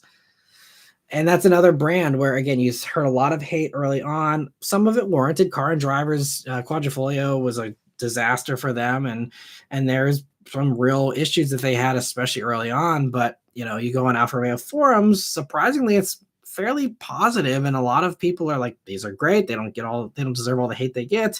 And that's another one of those things where you have every person who's been burned by a Giulia has made their case known online, but there's Julias still that get bought and driven every day, and they're not all sitting on the side of the road, waiting for a tow truck. So again, there's some caveats there always. Let me see, and so a good stick says, one of my friends recently got a 97 Accord wagon manual for $1,000. The car has a rusted subframe and holes in the trunk. The car came from the east, so salt killed it. He tried saving the car. Well, kudos to him for trying to save it. I'm guessing it just was beyond repair at that point. But man, that would have been a cool car. I'm guessing it's one of those things that just didn't make sense financially, but that would have been cool to save if it's still possible to swap subframes and patch the holes in the trunk. Maybe that's something that's unrealistic to do these days. I don't know. But let me see. For enthusiast, I'm going to skip the replies. I'm just assuming everyone's kind of talking to themselves as far as those go. But for enthusiast says, have a 23 Tucson. Wife has a 22 Tucson. She's had a couple of major things go wrong with it. Interesting. Yeah, so it's unfortunate you have a bad experience with it there. And there's some that, do have those complaints. I had a former neighbor who swears by Hyundais, and she's doing great. She had Elantra, then went to Tucson. Now they just bought a new Santa Fe, surprisingly, an XRT. And I'm like, I don't know, with this transmissions, it's brave. But they haven't complained about theirs yet, so we'll see. Just luck of the draw sometimes. But MD says they seem to be hit or miss. All the misses seem to come from the American-made ones. All 4 of mine have been great, but all have been built in the South Korean factories. Interesting. Yeah, it's so funny how it works for some people, and then other people, it's good or bad. It's wild. But for enthusiasts says, any good cars to recommend of the 19 with 0% APR? I'm not sure what you mean about the 19. But as far as good cars to recommend with 0% APR, I haven't looked at rates to see who's offering 0% to say. But I know Toyota seems like their interest rates are terrible. Like I think they were because my brother-in-law works at a Toyota dealer, so that's the only reason why I know. I think he said Highlander was offering 5.9% or something. It's like, why are you even advertising 5.9%? It's like that's not going to get anyone excited, I don't think. But it's mostly going to be the brands that have slow selling stuff. Like you're seeing a lot of the EVs right now are 0%. I mean, Mach-E's are 0% APR for I think 72 months. So, there is a lot of that stuff. EVs are really, we're going to see most of that 0% APR stuff right now. Cam Jam says, I have to get off at around 9:40 every live. Can't afford to stay up. All good. I totally can appreciate that. And yeah, thanks for stopping by, Cam. And let me see. Raphael says the new RS e-tron GT performance and Audi continues to have my favorite EV. Love that thing. Excuse me. Yeah, those are awesome, and that was a lot of fun when I had one for a week. And let me see. Double Strike says, I just wish they would give the same kind of offers they do on the non-RS version for the e-tron GT there. Yeah. It's just they know they got the hotness there with those RSs, so they don't even have to worry about any of that incentivizing. And although there are some deals I think still on those, but yeah, probably not as good as a regular one. But and Danny says, here's a crazy thing. The Subaru Forester STI, which we never got in the States, started production in 1997. Yeah, a lot of those STIs, they go way back, and it's a shame we never got a lot of the stuff here in the States. Ford enthusiasts weighing in on the Cybertruck there. And let me see. See, Debline Drifter got the membership there, and glad you're able to get one of those. And Danny says, didn't Hyundai get sued for having 14-year-olds working in their factories? There was I believe it was a supplier factory. So it wasn't a direct Hyundai factory, but it was one of their suppliers that they, are obviously working with to make Hyundais. Yeah, I think it was in Alabama, right? They had a couple, 14-year-olds or something. And I mean, at least what I read, and I'm assuming is the official story, Hyundai didn't know. And the second they knew, they gave that factory a bunch of crap and, fixed the situation. And I'm assuming there's no more, because I mean, I'm sure the, whoever busted them is probably keeping an eye on to make sure that that's not happening again.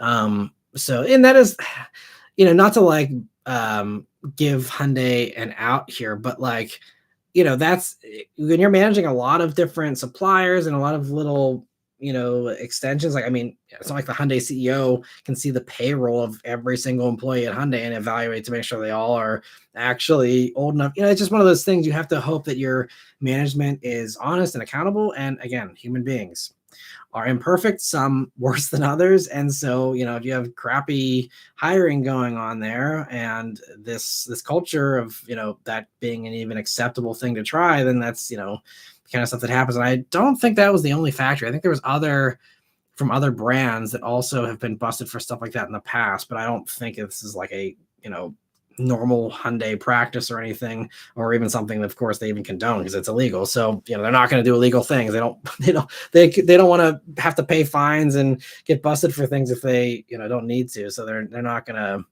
it's not like a 14-year-old gets paid any less than a 16-year-old or however old you have to be to work in a Hyundai factory. But yeah, that was definitely, unfortunate for sure. I see Colby says that shirt's awesome. Yeah, it's gotta show my support for the Hokies. And let me see. Danny says the Hondas built in Ohio are pretty good, actually. Yeah, I mean, a lot of American manufacturing is fantastic. Again, there's that age-old bias of stuff that's built in Japan is better. And I mean, that might be true in some cases, that might be not true in others. It just, again, all comes down to what vehicle we're talking about. And let me see. Brian says he saw a Cybertruck today too. Sorry for your eyes. I'm sure you had to shield them after seeing that. Cam says saw a Cybertruck right behind me on the DC Beltway, somehow making the Beltway more dangerous. Was in my 6,000-pound Sequoia, so it wasn't too terrifying. Well, that's good that, you were protected in your Sequoia, but that's the thing with Cybertrucks. That combined with their full self-driving tech, I would definitely give Cybertrucks a wide berth, especially, and also the laggy steering and stuff. It's not a vehicle I would want to be around if I can avoid it. And Ford Enthusiast says, which trim level of the Mach-E does your wife have? I test drove a premium all-wheel drive with the extended battery. We have a standard range battery Mach-E. It's a 2022 premium. So that was, I don't think they even offer that combination anymore, but we got the smallest battery, all-wheel drive, so worst range possible Mach-E. I think it does like 222 miles of range, something like that. That's all we need. That's far more than what we need, honestly. Can be completely fine for us. And it's been a really nice vehicle overall. And let me see.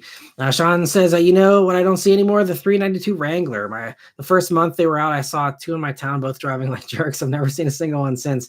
I actually just saw one this past week, and I had one as a loan, a press vehicle a couple weeks ago as well. But yeah, I don't see a ton of them, honestly. I think it's just because they're so expensive. It kind of, it's a toy for the rich.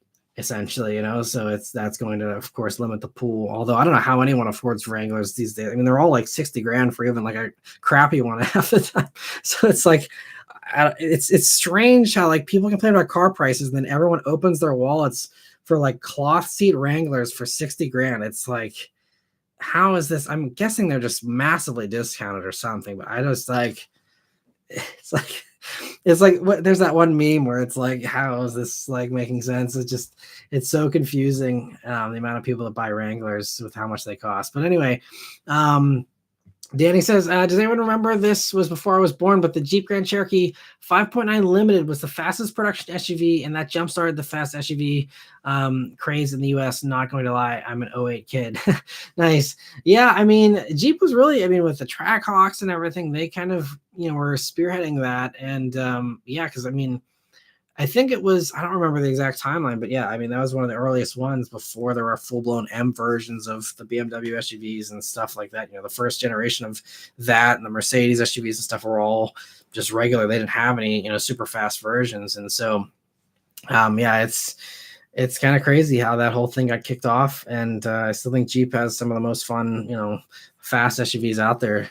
Especially the Trackhawk is just amazing with that Hellcat motor, which unfortunately again isn't around anymore, but was up until recently at least. But let me see. Ford Enthusiast says my coworker has the Chinese built Nautilus and has gotten some crap about it from another coworker. Yeah. Again, it's just that's the thing. It's kind of funny. Dylan says a G80 Magma is Middle East only. Didn't know that, but it is what it is, I guess. I think they're doing Magma versions of most of their models, so maybe a G70 version. They haven't shown a G70 yet. The future of G70 is still kind of up in the air from what I've gathered. G70 is, on the same platform as Stinger, which already is done. It was built in the same factory, I believe, as well. And I'm sure, they're able to switch the Stinger side over and still keep the G70 side. But I'm wondering if some of the supplier stuff that was shared with Stinger will eventually get phased out, primarily the 3.3 liter motor. They didn't switch the G70 to the 3.5, strangely enough.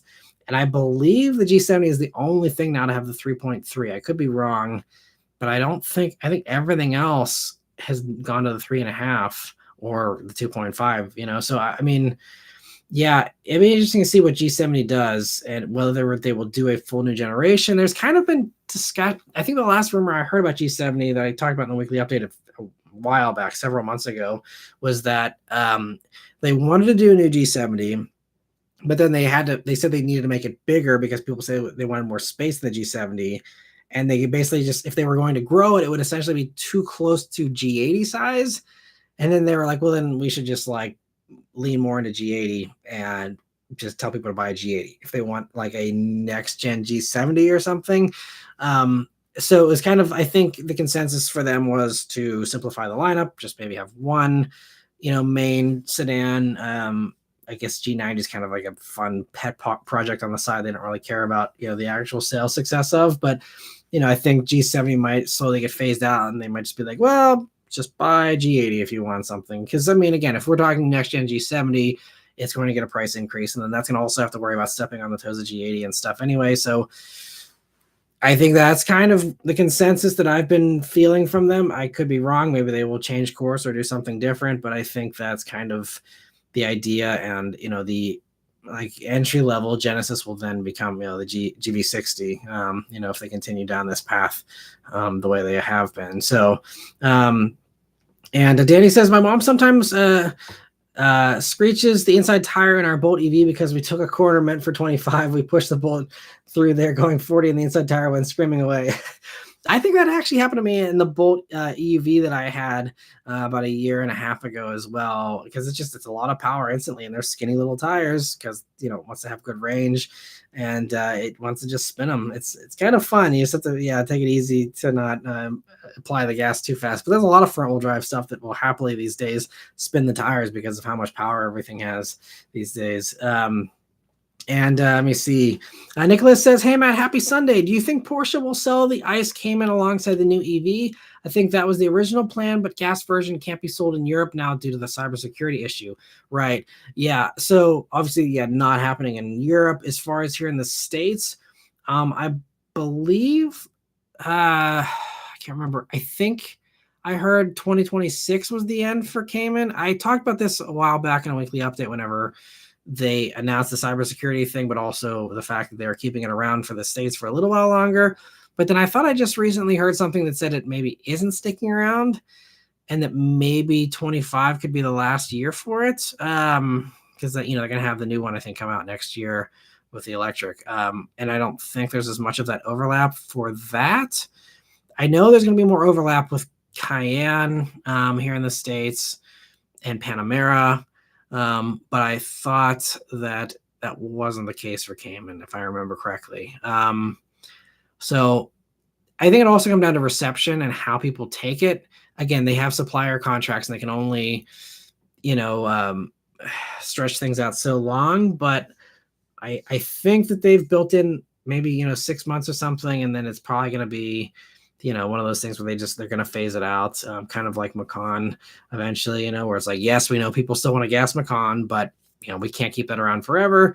And they're going to, have to phase that out for better or for worse. So we'll see, though, because, everyone's, again, changing their plans and pushing back EVs. And, so I don't know what to make of anyone's plans these days, because it's like they're always changing and everyone's, going back and forth. And so, yeah, I don't know. It's hard to say. But I believe the most recent speculation was that it's possibly ending sooner than 26. So yeah, I have no clue. Sorry, that was probably just a roundabout way of saying I don't know. But yeah, I've heard both kind of reports. And let me see. Another super chat came in. Thank you so much, Chad, for another super chat. He says, with Z teasing about Rally, with that Z Warrior that was trademarked this week, he says, along with other manufacturers, do you think Subaru needs to up their game? Well, that is, I you probably can already assume I would go off happily on Subaru. Absolutely, they need to up their game in all the ways. They need to have a wilderness version of every single model they make. They need to do a Baja again. Yeah, they should have done that a couple of years ago when Maverick came out.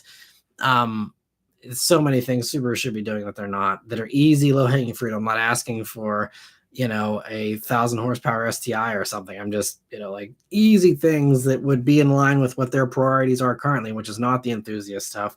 There's easy things they could be doing that they're not. So, yeah, it's interesting, but I love that, Nissan and others are filling in the gaps where Subaru won't, and even though Subaru's not doing a Baja, Hyundai has Santa Cruz, which, is a great alternative to Maverick, for some people, and so, yeah, it's a shame Subaru's not more competitive. Let me see, though, getting back to other member questions here. Thank you again, Chad, for the super chat. So where were we here? All right, we have caught up a little bit. We're doing okay here. I'm catching up a little bit slowly but surely here. So let me see. So Ford Enthusiast says, I test drove an EV6 and found it a bit cramped. Dealer actually tried to get me to test drive a Sportage plug-in hybrid. I was not able to test drive an ID4 due to the stop sale. Interesting. I didn't hear about the stop sale on ID4. That's kind of interesting. But EV6, I think it's actually pretty roomy, but obviously everyone has different definitions of what cramped is depending on, your size and your needs and all that. But that's the nice thing about that EGMP platform is, like Ioniq 5 and EV6 for their class have really good rear seat room, generally speaking. But Sportage plug-in hybrid is also pretty good. I have a review on one of those coming. That's going to be a little bit further back, I think, now as I pushed it back. So I think that one's going to be later this fall. But, plug-in hybrids are really great solutions for a lot of people, I think, as well. Danny says the 80s Nova was a rebadged Corolla hatch, I think. Gotcha. Okay, B. Mitchell says the 80s Nova rebirth was Numi, part of Toyota. Okay, so thank you for the correction, Danny and B. Mitchell. So, but I'm not crazy, right? There was a GM thing that was a Hyundai, right? Maybe, was it a Geo that maybe was Hyundai? I don't know. Maybe I'm crazy. I could have sworn there was something. I see Danny says, I wish Numi lasted longer than the recession in 2009 and GM had major money problems. Yeah, it would have been nice to have some more partnerships there whenever they needed them, at that point in time. Timothy says fast, cheap, and reliable. Okay, so I was right then. Did I remember that correctly? Thank you for that, Timothy. Yeah, that's always typically been the trade-off. I see Ford Enthusiast says, I've thought about test driving an Equinox. I'm going to test drive a Model 3, even though I do not like the looks of any Tesla. However, I'm curious about them. Yeah, I mean, Model 3, it's a really good driving vehicle. Again, fit and finish still could use some improvement. I think, I'm not sure how the newest ones are, but that's been a thing typically that they've had an issue with for several years. But I mean, Model 3 is a really good car, objectively speaking. If you don't have any holdups about Tesla, it's objectively a good car. I reviewed one many years ago when they were, new, and it's a good car. And that's why you see, it being one of the top sellers and everyone having one, in addition to the fact that they're cheap. But they seem like they're pretty solid little cars. MB Can says, stuff happens. I laughed about the broken lip. It was already broken thanks to me before I put the lip on. Okay. So your friend's off the hook a little bit there, I guess. Yeah, thanks, Timothy, for the clarification there. Danny says, my family hauler, aka our 19 Traverse, has a funny thing that we hate GM for. When the low tire pressure thing comes on, it tells you that what tire is low, but the diagram is backwards. Interesting. That's funny that it does. He says the nicknames are our family cars. For the Traverse is Big Bertha. The Bolt is Go Gadget car because it's electric. Nice. That's fun. Yeah, I never really named my cars, but it's always fun when people do. It's a fun little way to kind of personalize it, make it part of the family. And Chad, thank you for another super chat. He says, second car was an 83 Nova, and it was literally a Corolla, even had Toyota on the engine. Nice. Okay.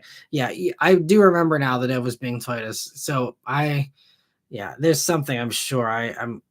Maybe I see TFI is talking about Daewoo. Geo was partnering with Suzuki. Okay. Maybe there wasn't a Hyundai thing. Maybe Hyundai partnered with someone else. Was it Hyundai? Did they do the Festiva for Ford? Possibly something like. I swear Hyundai built something for an American company. Maybe I'm completely full of crap. I don't know.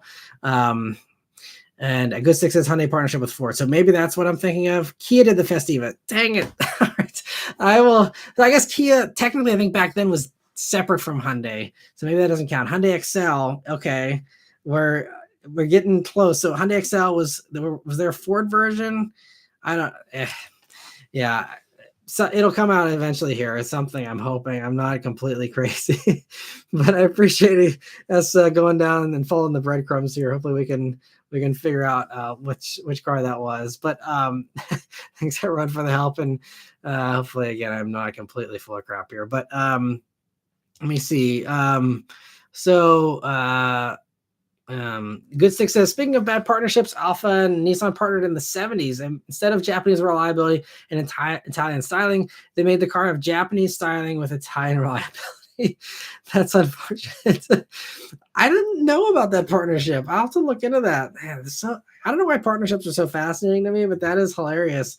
Kind of reminds me of what we got here with Miata and 124 Spider, where like I mean the 124 motor is really cool. That Fiat motor sounds fantastic, but it's like I wanted that Italian styling, but I wanted the Japanese reliability. And I feel like with 124s, you get that Fiat engine, and it's probably not quite as reliable as the Miata motor. Still should be fine, I think. I know Austin has a 500 Abarth. I don't know if Austin's in here tonight, but he might have some insight there on that, but it's just one of those generalities. Fiat motors typically aren't as reliable as Mazda motors, but it's another one where I'm like, I wish I could get a 124 with a Miata ND2 motor in it. That would be like probably the perfect Miata kind of thing if I were able to cherry pick my favorite components.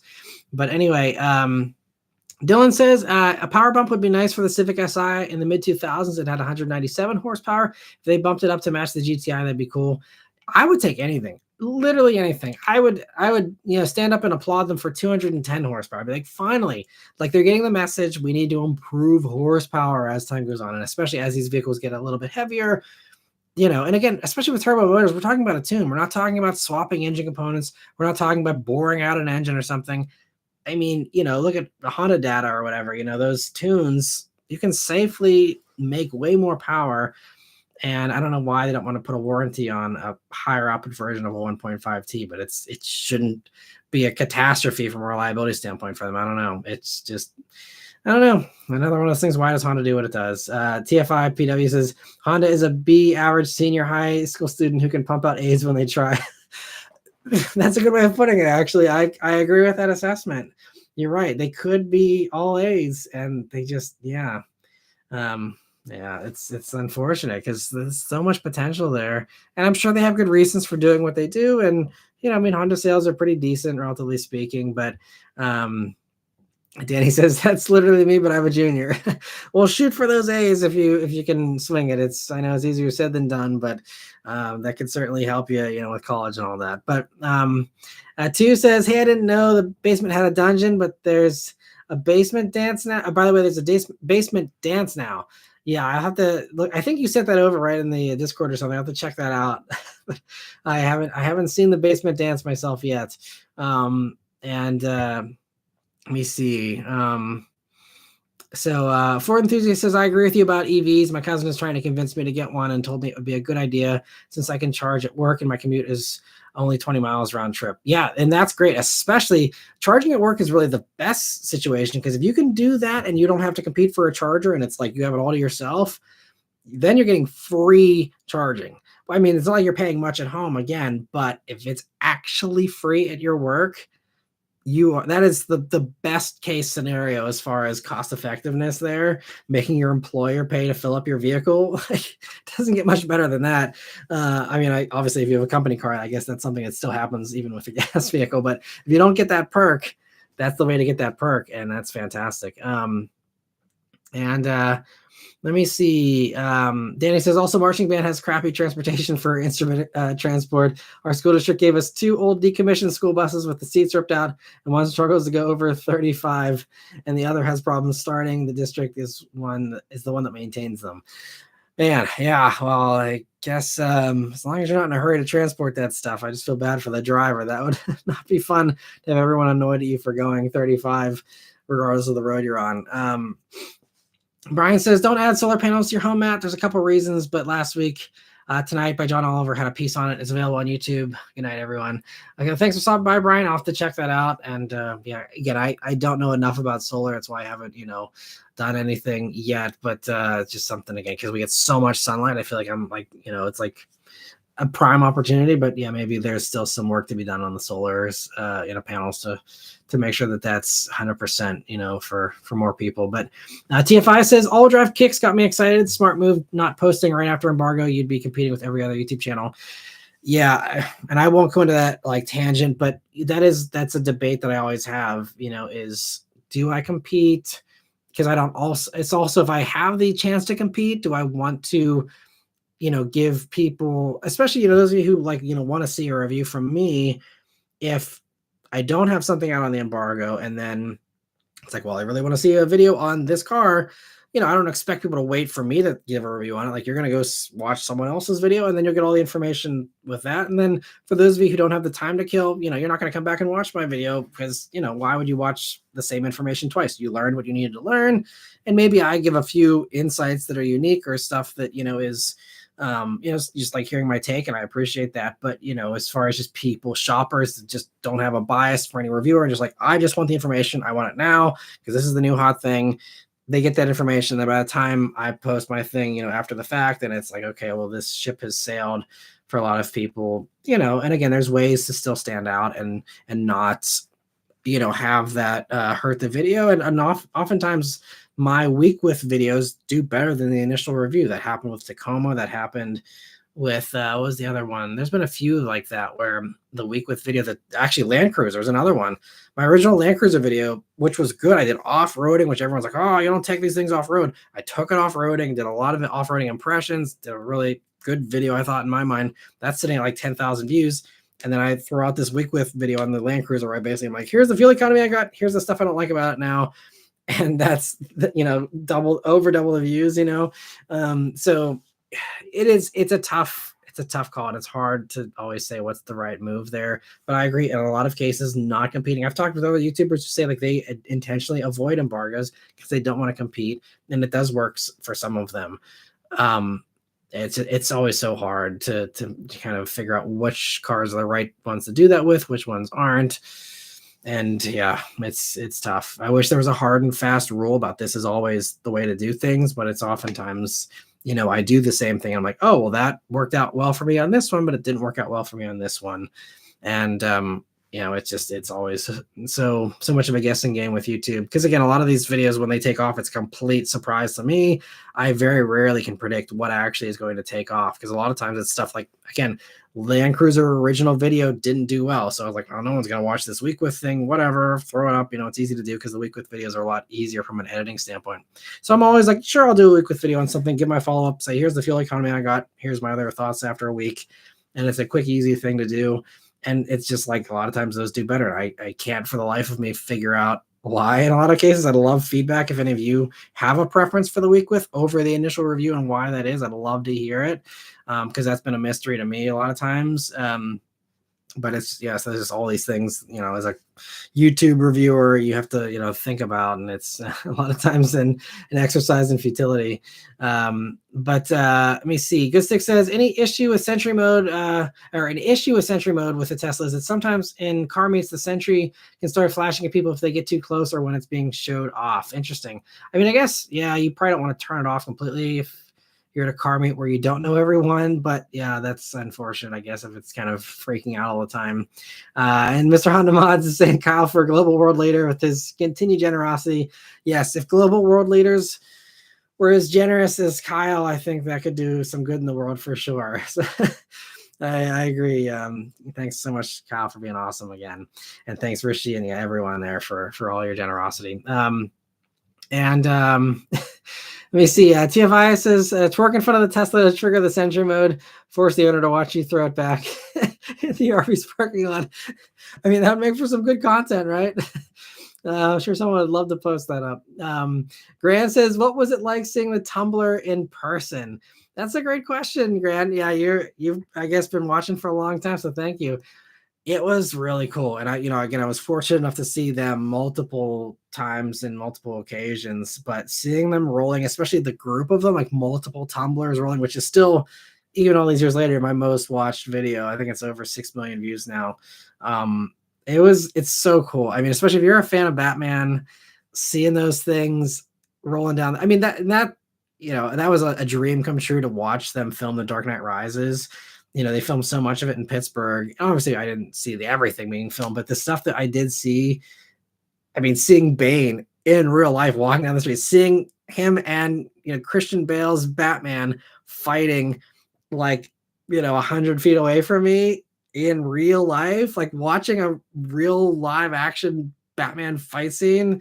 I'm like tearing up thinking about it, because it's like it's incredible. I mean, I quit. I was working as a detailer at this Porsche, BMW, Audi dealer, and I just went down for the weekend, just be like, oh, this is cool, I'll go check this out. And that's when I initially filmed the Tumblr video, and that blew up. And I'm like, holy crap, that one video made more than I would make in like a week working at this dealership. And I flat out quit my job that I'd been working at for 4 or 5 years at that point, in between high school and college. And I even had an internship, because I had a degree in financial planning that I was graduating that following year, I think it was, if I'm getting my timeline correct. But I had an internship, and even that, like, I still went for the internship because I didn't want to just like bail on that, because that was more important. But I still only did like 1 day a week. But I was like on the set every other day and going down there every single day pretty much, and filming and watching that. It was really incredible. Especially, I mean, again, everyone's subjective with their favorite Batman movies and stuff, but in my mind, the Nolan movies were still the best ones of all time.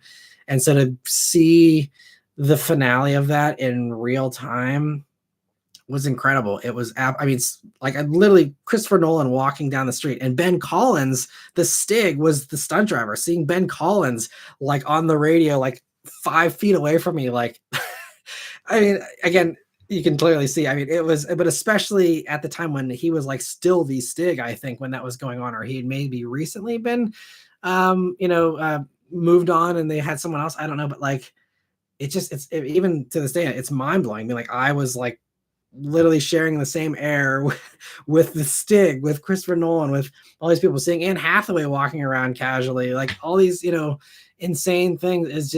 It was incredible. It was absolutely a dream come true. And and I've, like I've said in the past, I've been an extra in other movies, and I've had the very fortunate experience of watching other actors work that I absolutely love and admire, like Russell Crowe, seeing him in Fathers and Daughters, and being a couple feet away from him while he's acting out this scene, and he's talking with the director, and hearing what's going through their head. John Singleton, who directed Too Fast, Too Furious, he directed Abduction, the first movie I was in, and seeing him talking with Taylor Lautner and talking him through the scene and being like, holy crap, like the dude who directed Too Fast, Too Furious, who now has passed away, unfortunately, may he rest in peace, amazing director in many ways, but I mean, like, he picked me out of a lineup to be sitting next to Taylor Lautner, and then to have watched them like 2 feet away from me discussing the scene and stuff, like incredible experiences that I would have paid for those experiences. Instead, I was getting paid, not much, but I was getting paid to do them. And it's just, that was definitely a high point in my life in a lot of ways. It was incredible. It was one of those, those years I had to like pinch myself. Like, is this real life? Like it was, and that was the BRZ stuff was blowing up. It was like everything was really, really good and really exciting. And it was an incredible time in my life. And yeah, it was a high point. So thanks for the little nostalgia trip. You hopefully didn't mind, Grant, but thanks so much for the question there. It's always fun to reminisce. But anyway, apologies for the tangent. MDK says good night. My parts for the front bumper coming tomorrow afternoon, and the snorkel comes Friday. Have to get the used bumper touched up as one piece needs painted, hoping she could be back on the road in another couple of weeks. I miss driving my Crackhead. I'm sure you do. I can appreciate that, not having a fun vehicle to drive. Even this weekend, I was kind of missing the bullet. I was like, man, it's a really nice week. I love driving that thing in the fall because the roads are starting to get a little cooler, a little bit more tail happy on the bullet. And those cool nights, with the windows down, that V8, I miss it. It really was special. And this, I honestly don't miss the bullet as much as I thought I would. I thought it really would like tear me up in a lot of ways. And thankfully, it's one of those things, I guess it's out of sight. It's kind of out of mind in a lot of cases. Thankfully, the owner does send me an update every once in a while, and I'm always happy to hear that it's doing well and they're enjoying it. But I think, a lot of it just like, again, I still have that open space in the garage that reminds me of what was there. But it's one of those things I do miss having a fun car, especially these weeks. Some of these weeks I don't have a fun press car. Like right now I have a Atlas Cross Sport, which you'll hear my thoughts on that. Not in love with that. It seems like it got worse since the last time I reviewed it. But anyway, I have that, and then I have a Range Rover Evoque, which is actually my first Land Rover loan. I'm really excited. They've decided to start sending me cars. So I have that, and that's actually a really fun little car. It's actually better than I was expecting it to be. But it still is, a compact SUV, and, as someone who loves rear-wheel drive, fun, crazy stuff. And just, I've been really fortunate this year. I had a lot of fun stuff, but, the weeks when I don't have a fun thing to drive, it's, that's when I miss the bullet the most, I think. But, so I can appreciate that, MD Can. Hope you get back in the Crackhead there soon. Funny to say. But anyway, Car says, the conversation about solar reminded me that I saw some news about Aptera solar cars. Evidently, they attended Pebble Beach Automotive Week in August, and an event in San Francisco is on September 14th, maybe in October 14th, unless it already happened. But yeah, I heard that like they are selling their like prototype car or something. I don't know what's going on with the company, but hopefully they still have some promise. I think there was also a report I saw about someone else offering a solar roof here soon. Excuse me. I don't know if it was one of the Chinese EVs that is now offering it or what, but I think solar roofs are great on cars, especially EVs, where, if you're stranded and you're in a place that has any kind of, sunlight or daylight, as long as it's basically not nighttime, you could potentially, kind of get yourself out of a stranded situation on your own with enough time. I think solar is a great, even just as a little backup, like that. But Danny says, adding on to the marching band equipment bus crap, the one that struggles to do 35, my 8th grade year, I was in marching band. The brakes caught fire on the way home for state championships. Man, you would think like that, that they would not let stuff like that happen with, kids on the bus. That is not good. Hopefully they bother to invest in some new buses for you guys. Oh man, that's nuts. And B. Mitchell said, dealer servicing is far less a manufacturer thing than the owners of a given dealership. With that, I find the large number of brands or ownership groups, they are the worst They are. Gotcha. So yeah, the ones that are owned by the giant conglomerates are typically the worst in your experience. That is, I guess that checks out with what I would expect. Just, just because again, when you have these giant conglomerates, yeah, they kind of have a more high level view of a lot of this stuff, and they're not worried about every customer like the more hometown kind of dealers are. And that makes sense because, thinking about like my own dealership experiences, some of the ones that are owned by the bigger groups seem to be, yeah, the ones that don't do quite as well. I think that definitely, yeah, that's a good guide.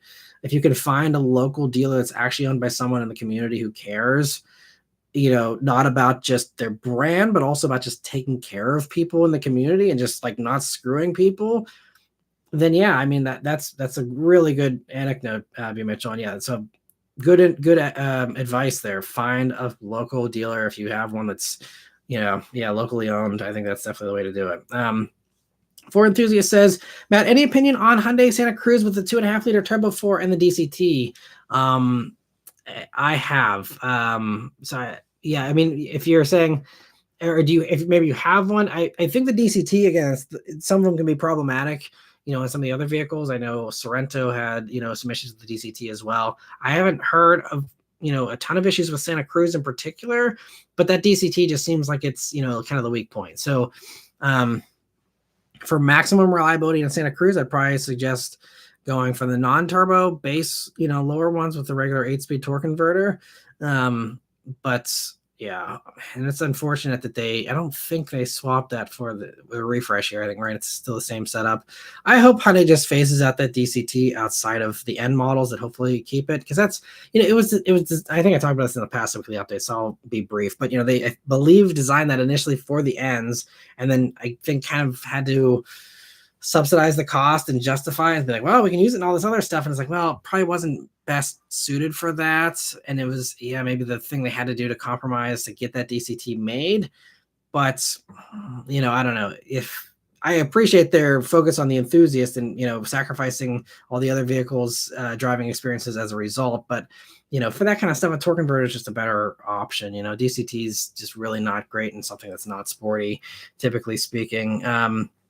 But Raphael says, I'm always happy to talk about my great experience with a Toyota dealer. They've even brought me in early, so service was covered under Toyota Care. That's awesome. That's great that they treat you well. And yeah, great to hear a positive experience there. Let me see. Ford Enthusiast says, any experience with the Santa Cruz or Maverick to give an opinion? I've spent a week with both of them. It was a couple of years ago. I will be spending a week with the refresh Santa Cruz here towards the end of this year. And I'm hoping to get into Maverick at some point when these refresh ones start, coming out. Maybe towards the end of this fall, we'll see, or winter, probably, maybe even later. The way Ford's slow with sending the press cars, but yeah, between the two of them, obviously they're kind of different because Maverick's, a good bit smaller. You sit lower in the Maverick and all that, versus Santa Cruz, a little more of a traditional SUV kind of feel to it. Between the two, I mean, it's hard to argue the price of the Maverick. That's kind of the problem. Santa Cruz just isn't cheap enough. If Santa Cruz was cheaper, and I haven't looked since I haven't really reviewed either of them in a while. I haven't looked to compare pricing recently, but I know when they first came out, it's just Santa Cruz is just more expensive. If that has now changed with Maverick price increases, going the way they have been, then maybe the gap has narrowed. But really, at the end of the day, again, if you're looking for a cheap truck, Maverick's still going to be the best bet.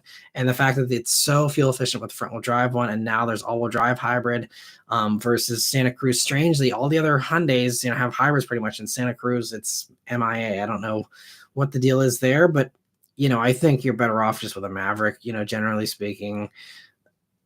And basically, I mean, I'd say the back seat's a little bit bigger in Santa Cruz, so that could be an area that's nice for the Santa Cruz, but outside of that and the higher seating position, if that's something that's exciting, other than those two things, I feel like Maverick's probably the better pick for most people. I think personally, if I had to pick between the two, I'd probably just rather go for the Maverick as well, because Ford's hybrid system is, generally speaking, pretty good. I mean, it's not perfect, but it's a pretty solid system. So I think I'd probably go Maverick personally. And thanks TFI for pointing out the reviews there as well. Raphael says, I traded in my trouble-free Sonata with 192,000 miles when I got my current Camry. Not every Hyundai is bad.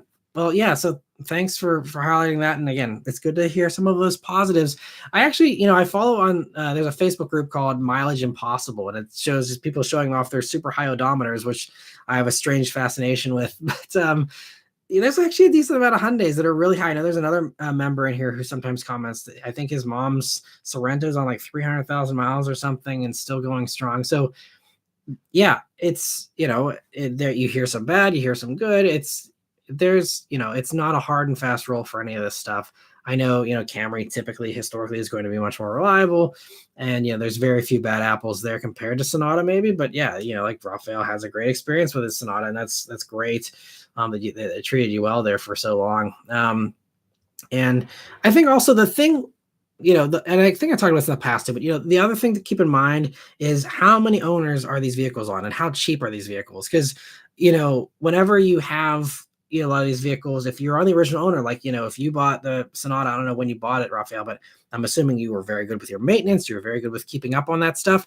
And a lot of cars, as they get cheaper and they're on their however many owners, and it's rough around the edges, people neglect the maintenance.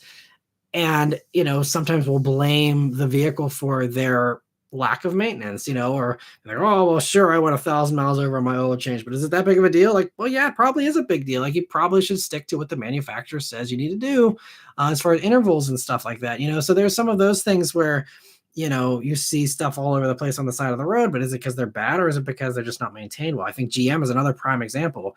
A lot of them depreciate really fast, but if you take care of a Malibu really well, I've seen them go the distance. And there's people with, these insanely high mileages on some of these GM vehicles, and it's like more often than not, they're the first or they're the second owner. You've got a 5-owner Malibu, how did those 5 owners treat it? That's where you get those higher frequency failures and those extra unknowns, and that's kind of the thing to, watch out for. And again, any car that's cheap, this is something that, you're buying a cheap car, you probably don't have a ton of money, so you might try and skimp on some of that stuff, and it's understandable, but it's just, that's not going to be good for a car's longevity. And this is why you see some cars have their careers ended earlier. So even if you see like averages of Hyundai Sonatas on average maybe do less mileage, well, it's probably because Sonatas depreciate faster than Camrys, so they get more affordable for more people faster.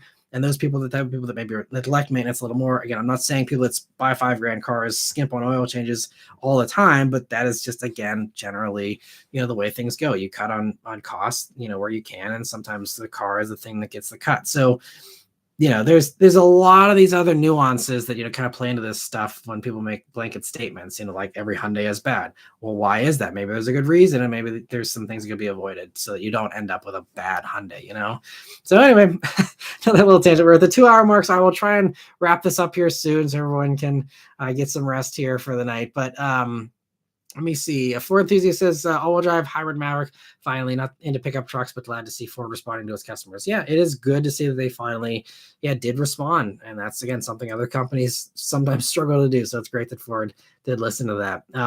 Good Stick says, I've been seeing 2012 Civics a lot on the roads. These cars are weird because they only sold these pre-refreshed 9th gen Civics for just 1 year. Interesting. Some reason that I never picked up on that factoid. That's funny. Yeah, I actually just found out I have an uncle that I don't talk to very frequently, but I found out that he actually owns one of the natural gas Civics in California. And unfortunately, I wasn't able to get more details on it because he's not able to talk a whole lot. But it was like, I'm like, wow, like, yeah, I forgot that was a thing. Like, I wonder how those are to own and stuff. There's some cool little nuances there with Civics that, don't get a lot of limelight. But Ford enthusiast says, sorry, question about 0% models was directed at the comment cars made. Gotcha. And let me see. Marty also says, yo, man, I've been a subscriber for many years. I remember you buying the Mini, and that didn't go well. It proved itself when someone I know bought one used and broke the first day he got it.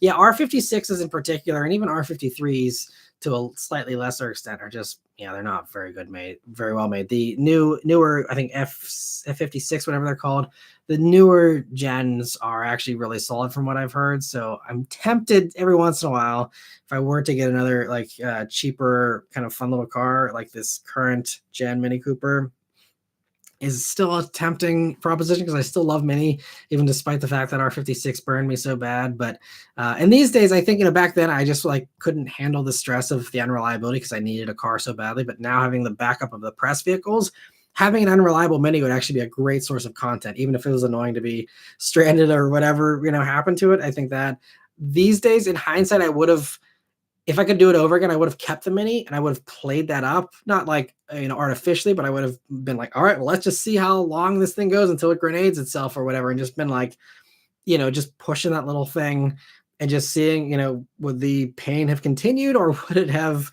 eventually resolved itself? It would have been good in hindsight, especially since that was tied into the whole like EcoBoost thing and that whole debacle and stuff. It would have been better to just like keep the Mini, run it into the ground and milk it for every cringy experience I could.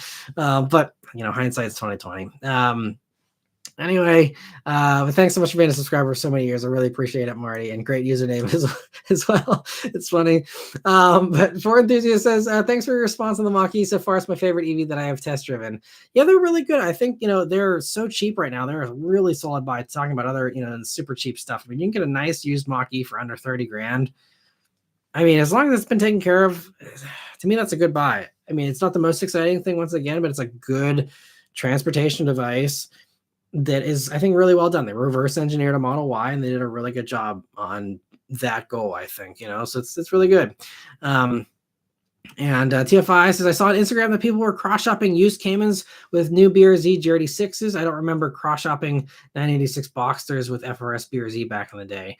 I mean, there were some similarities even back with the first gen that were drawn to the Boxsters. I think back then, I don't know, I guess 986s were pretty well depreciated by 2012 and 2013. But, I think these days it's just, I think people are just more willing to spend for that kind of stuff because they see that, again, Cayman's going away in its gas form, most likely, pretty soon. And so I think people are more willing to kind of spring for the Porsche. But, Porsche, if you're cross shopping there with the BRZ 86, with the new Toyota or Subaru, like they'll probably have zero issues. Used Cayman, it's expensive even for maintenance, even if it does run perfectly. You still got to take it in for services, and that's not cheap unless you do it yourself. But even then, parts are expensive. There's, you gotta have some extra money there set aside if you're gonna go for a used German vehicle, especially a used Porsche. So it's, some people that's not an issue, but just one thing I think a lot of people overlook, or they're tempted by that. Like, wow, I can get a Cayman for the same price as a GR86. It's like, yes, on the surface, initially, as far as your initial purchase price, yes. But if you, cost out what it costs to own both of those cars over the next 5 or 10 years, there's some big differences there, I think. So that's kind of the thing that's, some people pick up on before they make the purchase, but a lot of people are like, well, I'll try it for a year or two. And you probably won't get burned, if you're doing it short term. But if you're keeping it long term, it can get expensive. And Hyper Shadow says, I guess I'm out of the loop. What's the whole cybersecurity thing with the Porsche or the Cayman? So Cayman and Macan and a few other things that are on that older platform, the EU passed a cybersecurity law, and I don't know the specifics on it myself either, but my consensus was there is something with the electrical architecture of those vehicles that cannot be fixed. And I think Porsche said to correct that, to be able to sell those cars in the EU again, would be so cost prohibitive that it wouldn't make sense. It just didn't make sense. It was actually, I guess, more cost effective just to get rid of it, even if that meant lost sales in the EU. But they passed some law, and I guess it's something, maybe in regards to like how hackable a vehicle is or something. I'm not sure, but there's some new law that's just in the EU, and so that's why that stuff's going away early for Europe. So we had our comments here about trying to figure out the partnership stuff with GM and Hyundai. TFI said GM bought Daewoo. If you're thinking of the GM and Korean cars, last time I saw Hyundai was 2021, or Daewoo was 2021. I took a picture of the red Daewoo Lanos. I haven't seen a Daewoo in a long time. Jay says, hey, Matt, very glad to see you. Hope you and your family are in great health. No Beth yet. Yeah, not this time. She came on a few weeks ago, but I thanks for stopping by, Jay. I hope you're doing well too. And yeah, thanks so much for your support. And let me see. Raphael says, my car is Nick's, my bike is Leaf. Nice, as far as the nicknames. That's cool. Ford Enthusiast says, the ID Buzz looks really cool. Great name as well. Yeah, it's funny they just call it the Bus. But I mean, Buzz is fun, so that's all good. I'm excited for that. I think the production has actually been already started here for the US versions finally. We'll hopefully actually see those things on the roads later this fall to begin. And I don't have one scheduled for a press vehicle yet, but I'm hoping, fingers crossed, maybe by the tail end of this year. Probably will go into next year at some point, but I'm very excited I'm not invited by Volkswagen for any of their events, but I'm excited to get one for a press vehicle, hopefully soon. And Ben says, I believe Kia did the Aspire, if memory serves me correct. Okay, so yeah, Festivo is Mazda platform. So man, I am just striking out with my guesses here, but Cars looked it up here. He says, in 2000, the company established a strategic alliance with Daimler Chrysler and severed its partnership with the Hyundai Group. In 2001, the Daimler Hyundai Truck Corporation was formed. In 2004, however, Daimler Chrysler divested its interest in the company by selling its 10.5% stake for $900 million from Wikipedia. Okay, so it was Chrysler. So what was the thing that actually happened? Like, what was the model that they got out of it? I don't know. Chad says, breadcrumbs or rabbit hole, we're here for it. I appreciate that, Chad. Thanks for going on the journey with me here. Yeah, Ford Enthusiast says, Kia's first model was the Cortina, released in 1968 in collaboration with Ford. Hyundai built the Cortina under license from Ford 67 to 82. Okay. Hyundai made the Mitsubishi Precis and XL with a different girl. Okay, so Mitsubishi, and that was part of the Chrysler partnership. So maybe that's what I'm thinking of. I don't know. I swear I saw something in like one of those Junkyard Gem write-ups that Marley Martin did for Autoblog, which RIP Autoblog is not a thing anymore, which is so sad. I used to love reading Autoblog. But anyway, and Two says, Danny, you're getting out of the basement. Let me introduce you, or you're getting out of hand. Let me introduce you to the basement. Danny is signing off here. He says he's got concert tomorrow for the band. I'm a low brass kid in concert band, high brass and marching band. Euphoria, I'm in concert and trumpet for marching. Love talking with you, Matt. Thanks for stopping by, Danny, and I hope everything goes well. Have a great week at school there and in the band, and that's always, I'm sure, a fun community. Good Stick says, speaking of Batman, have you seen Batman and Robin's Batmobile? It's a neon nightmare. I'm not sure which one is that. So was that the 90s one? With where the whole thing like had that blue glow underneath. I remember that from the Batman and Robin movie. I think I know what you're talking about. Was that was with the George Clooney Batman, right? If I remember correctly. I did a video where I saw all the Batmobiles. They were on like a traveling thing. And I saw that one in person too, which was really wild to see all of them. I've seen all the Batmobiles. I'm very fortunate to say. And seeing them all actually moving around under their own power, which is also extra rare. But yeah, they're all fun in their own ways, I think. I don't think I hate any Batmobile, honestly. They're all kind of just out there, and I think fit the times that they were conceived in as well. Chad says, do you have a list for your fans for the movies/times we can see you and your wife in? I did a video called I think it's like fun fact, I used to be an extra in movies or something. If you Google or even just search on the channel here, my channel and then movie extra or something, the video should come up, and I list all the movies I was in and talk about each of them. But I don't have timestamps.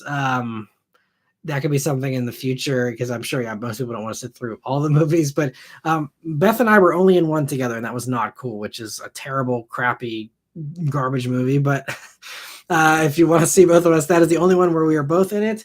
Beth was in a couple that I wasn't in. She was in Promised Land with Matt Damon and John Krasinski. And she was in, what was the other one? There's another one. I can't remember the name of it, but there's another one she was into, but she only did a few of them. I think a few more than she did. But yeah, so that video has all the movies we were in. And it also says what scenes I was in. So if you're trying to skip around from scene to scene, you can maybe find it a little bit quicker that way. But let me see. Mike says, Matt, honest question. What do you see the future of dealerships being as we get more EVs inevitably? I think that, the goal is to get rid of dealerships because we've seen how crappy dealerships can be. And I think these car companies are trying to wiggle their way out of the dealers as best they can. And I think that, dealers, this is why they are resisting the EVs, because it's, you don't have as much servicing typically, especially once we get through these teething problems with these, early generation EVs. Once we work out the stuff, I mean, there's just less moving parts. EVs are inherently more reliable as long as the software is good. That's the big problem. But the mechanicals are very rarely failing. I mean, yes, you have battery cells that go bad every once in a while and, other components, but the motors are usually pretty bulletproof, generally speaking. So I think that it's just, that's the biggest thing is dealers don't make a whole lot of money selling cars. They make a large majority typically, on servicing. And when that's going to be sucked dry, you're going to see a lot of dealerships folding. You're going to see them being sold into these giant groups like we're already seeing. You're going to see more of that, of combining forces. Same with the partnerships with the OEMs. You're going to see that with the dealerships of, a lot of people taking buyouts. A lot of these GM dealers, Cadillac dealers, Buick dealers, all these ones that are, taking these buyouts that are offered to them, being like, you know what, I'm getting out of this game. I'm over it.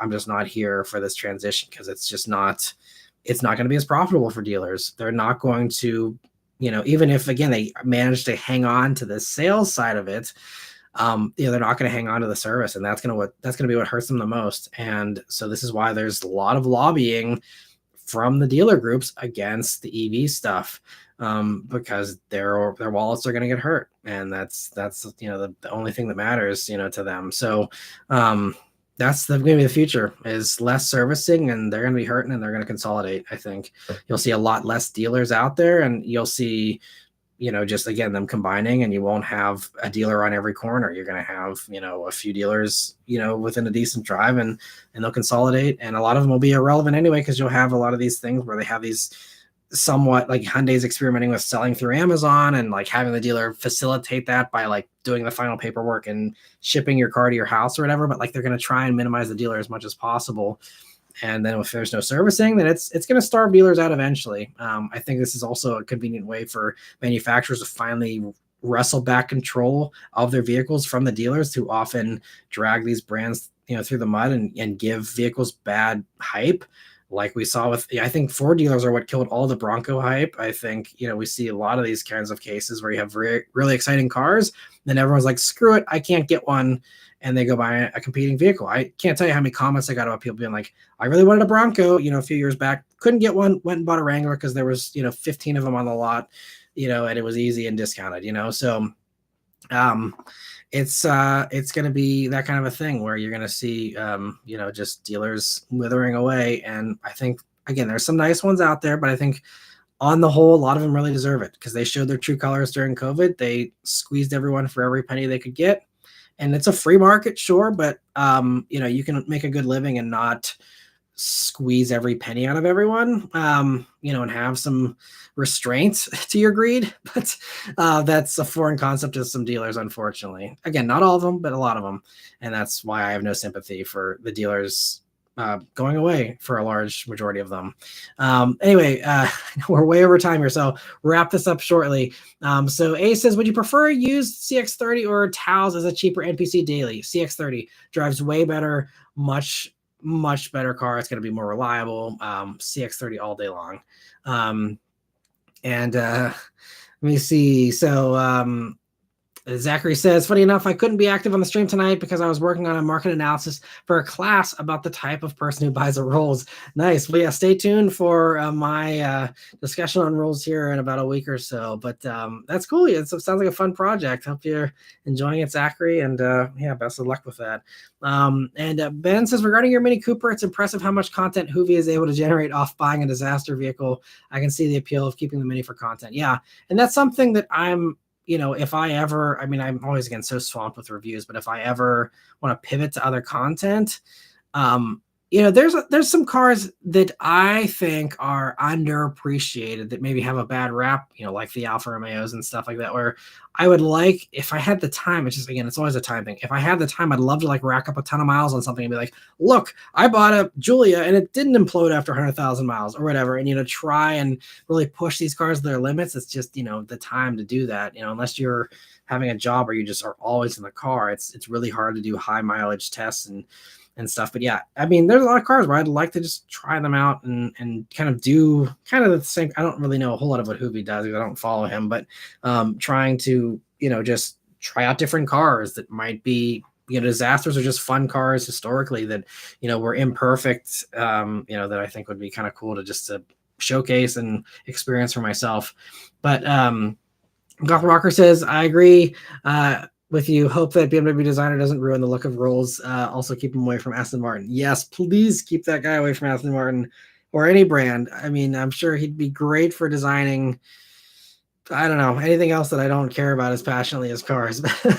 But yeah, hopefully Rolls-Royce keeps him on a tight leash there. But Ben says, rip to the Mini.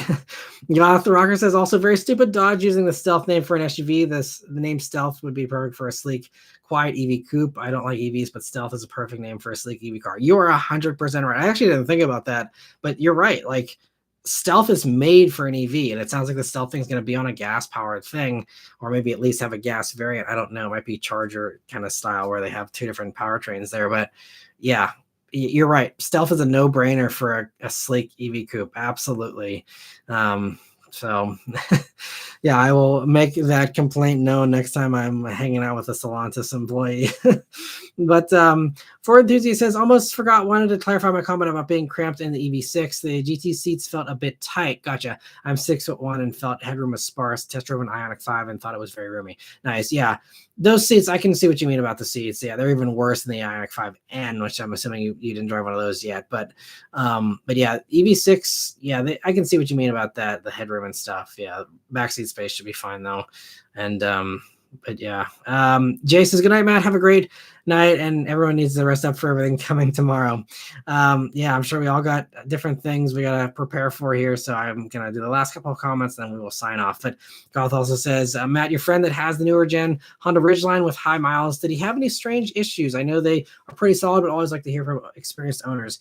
Yeah, my buddy's Ridgeline, it's been fine. I'm trying to think of any issues with it, but he's never had any issues really. I mean, mechanically, it's been, I think, 100%. I don't think he's ever had a single mechanical issue. Yeah, I think maybe said something about like the infotainment not connecting once or twice or something. I don't know. I don't recall him ever complaining about anything about the vehicle, like having a flaw or anything really. He's really happy with his Ridgeline. He kind of like, I was talking to him recently about, that. And he's like, I just really wish Honda would make an electric Ridgeline. He's like, that'd be perfect because he wants to get into an EV as well. He's like, he's just doesn't have anything out there currently in the market that he really wants on the EV side. But he's like, I wish Honda would do that. And I'm like, you would think it'd be cool. Maybe Honda could beat everyone to the punch with an electric midsize, but something else they're choosing not to compete with, which right now I guess makes sense since again, that's not a hot segment, but it will be, I think, in the future. So anyway, and Goodstick says, after seeing Tesla sales success due to no dealer network, more companies probably want to get off the dealers. Absolutely, 100%. I think Tesla, it's one really good thing that Tesla highlighted and changed for the better is like, here's how good things can be without a dealer. Jordan says, posted a super chat about ID Buzz Honda E concept influencing simplistic retro styling of other companies in the future. Yeah, I mean, I think, I'd love to see more of that. Yeah, the Honda E was really cool, and I'd love to see, more from Honda, from Volkswagen. Again, it's so sad they've said no to an electric Beetle, but I think that would have been a fantastic idea. I'd love to see Honda do some small little electric hatchback. We'll see, maybe someday, but as of right now, yeah, it doesn't seem like that's something that either company is too interested in, sadly. Nathaniel saying, buy American. Yeah, I mean, it all comes down to what people need and want. But JJ said, I saw a Bullet today in Wexford and thought of yours. Nice. Yeah, I saw one also in Wexford a couple of weeks ago. Maybe it's the same one. And yeah, Appreciate the thoughts there, and I do miss it. And thanks for stopping by, Nathaniel. Good success, good night, and Goth Rocker as well. Yeah, so we will sign off here. Apologies, Nathaniel, if you're just stopping by, but we are definitely over time, so I got to sign off here for the night and get ready for my work stuff as well. But Jordan says 3-hour live in the future. Maybe if there is a time that allows for that, but it'd be fun to do a marathon sometime, maybe just to see how long I go before I start incoherently rambling about nonsense or something. But anyway, thanks so much everyone for stopping by tonight. Have a great week. Stay tuned for again some very fun reviews this week. Again, if you remember, you've already seen the schedule, you know what's coming. But for those that aren't members, got some fun stuff this week here. So stay tuned for that. And thank you all so much for your support every week. And thank you so much for a great live tonight. I'll see you guys in the next one. Take care.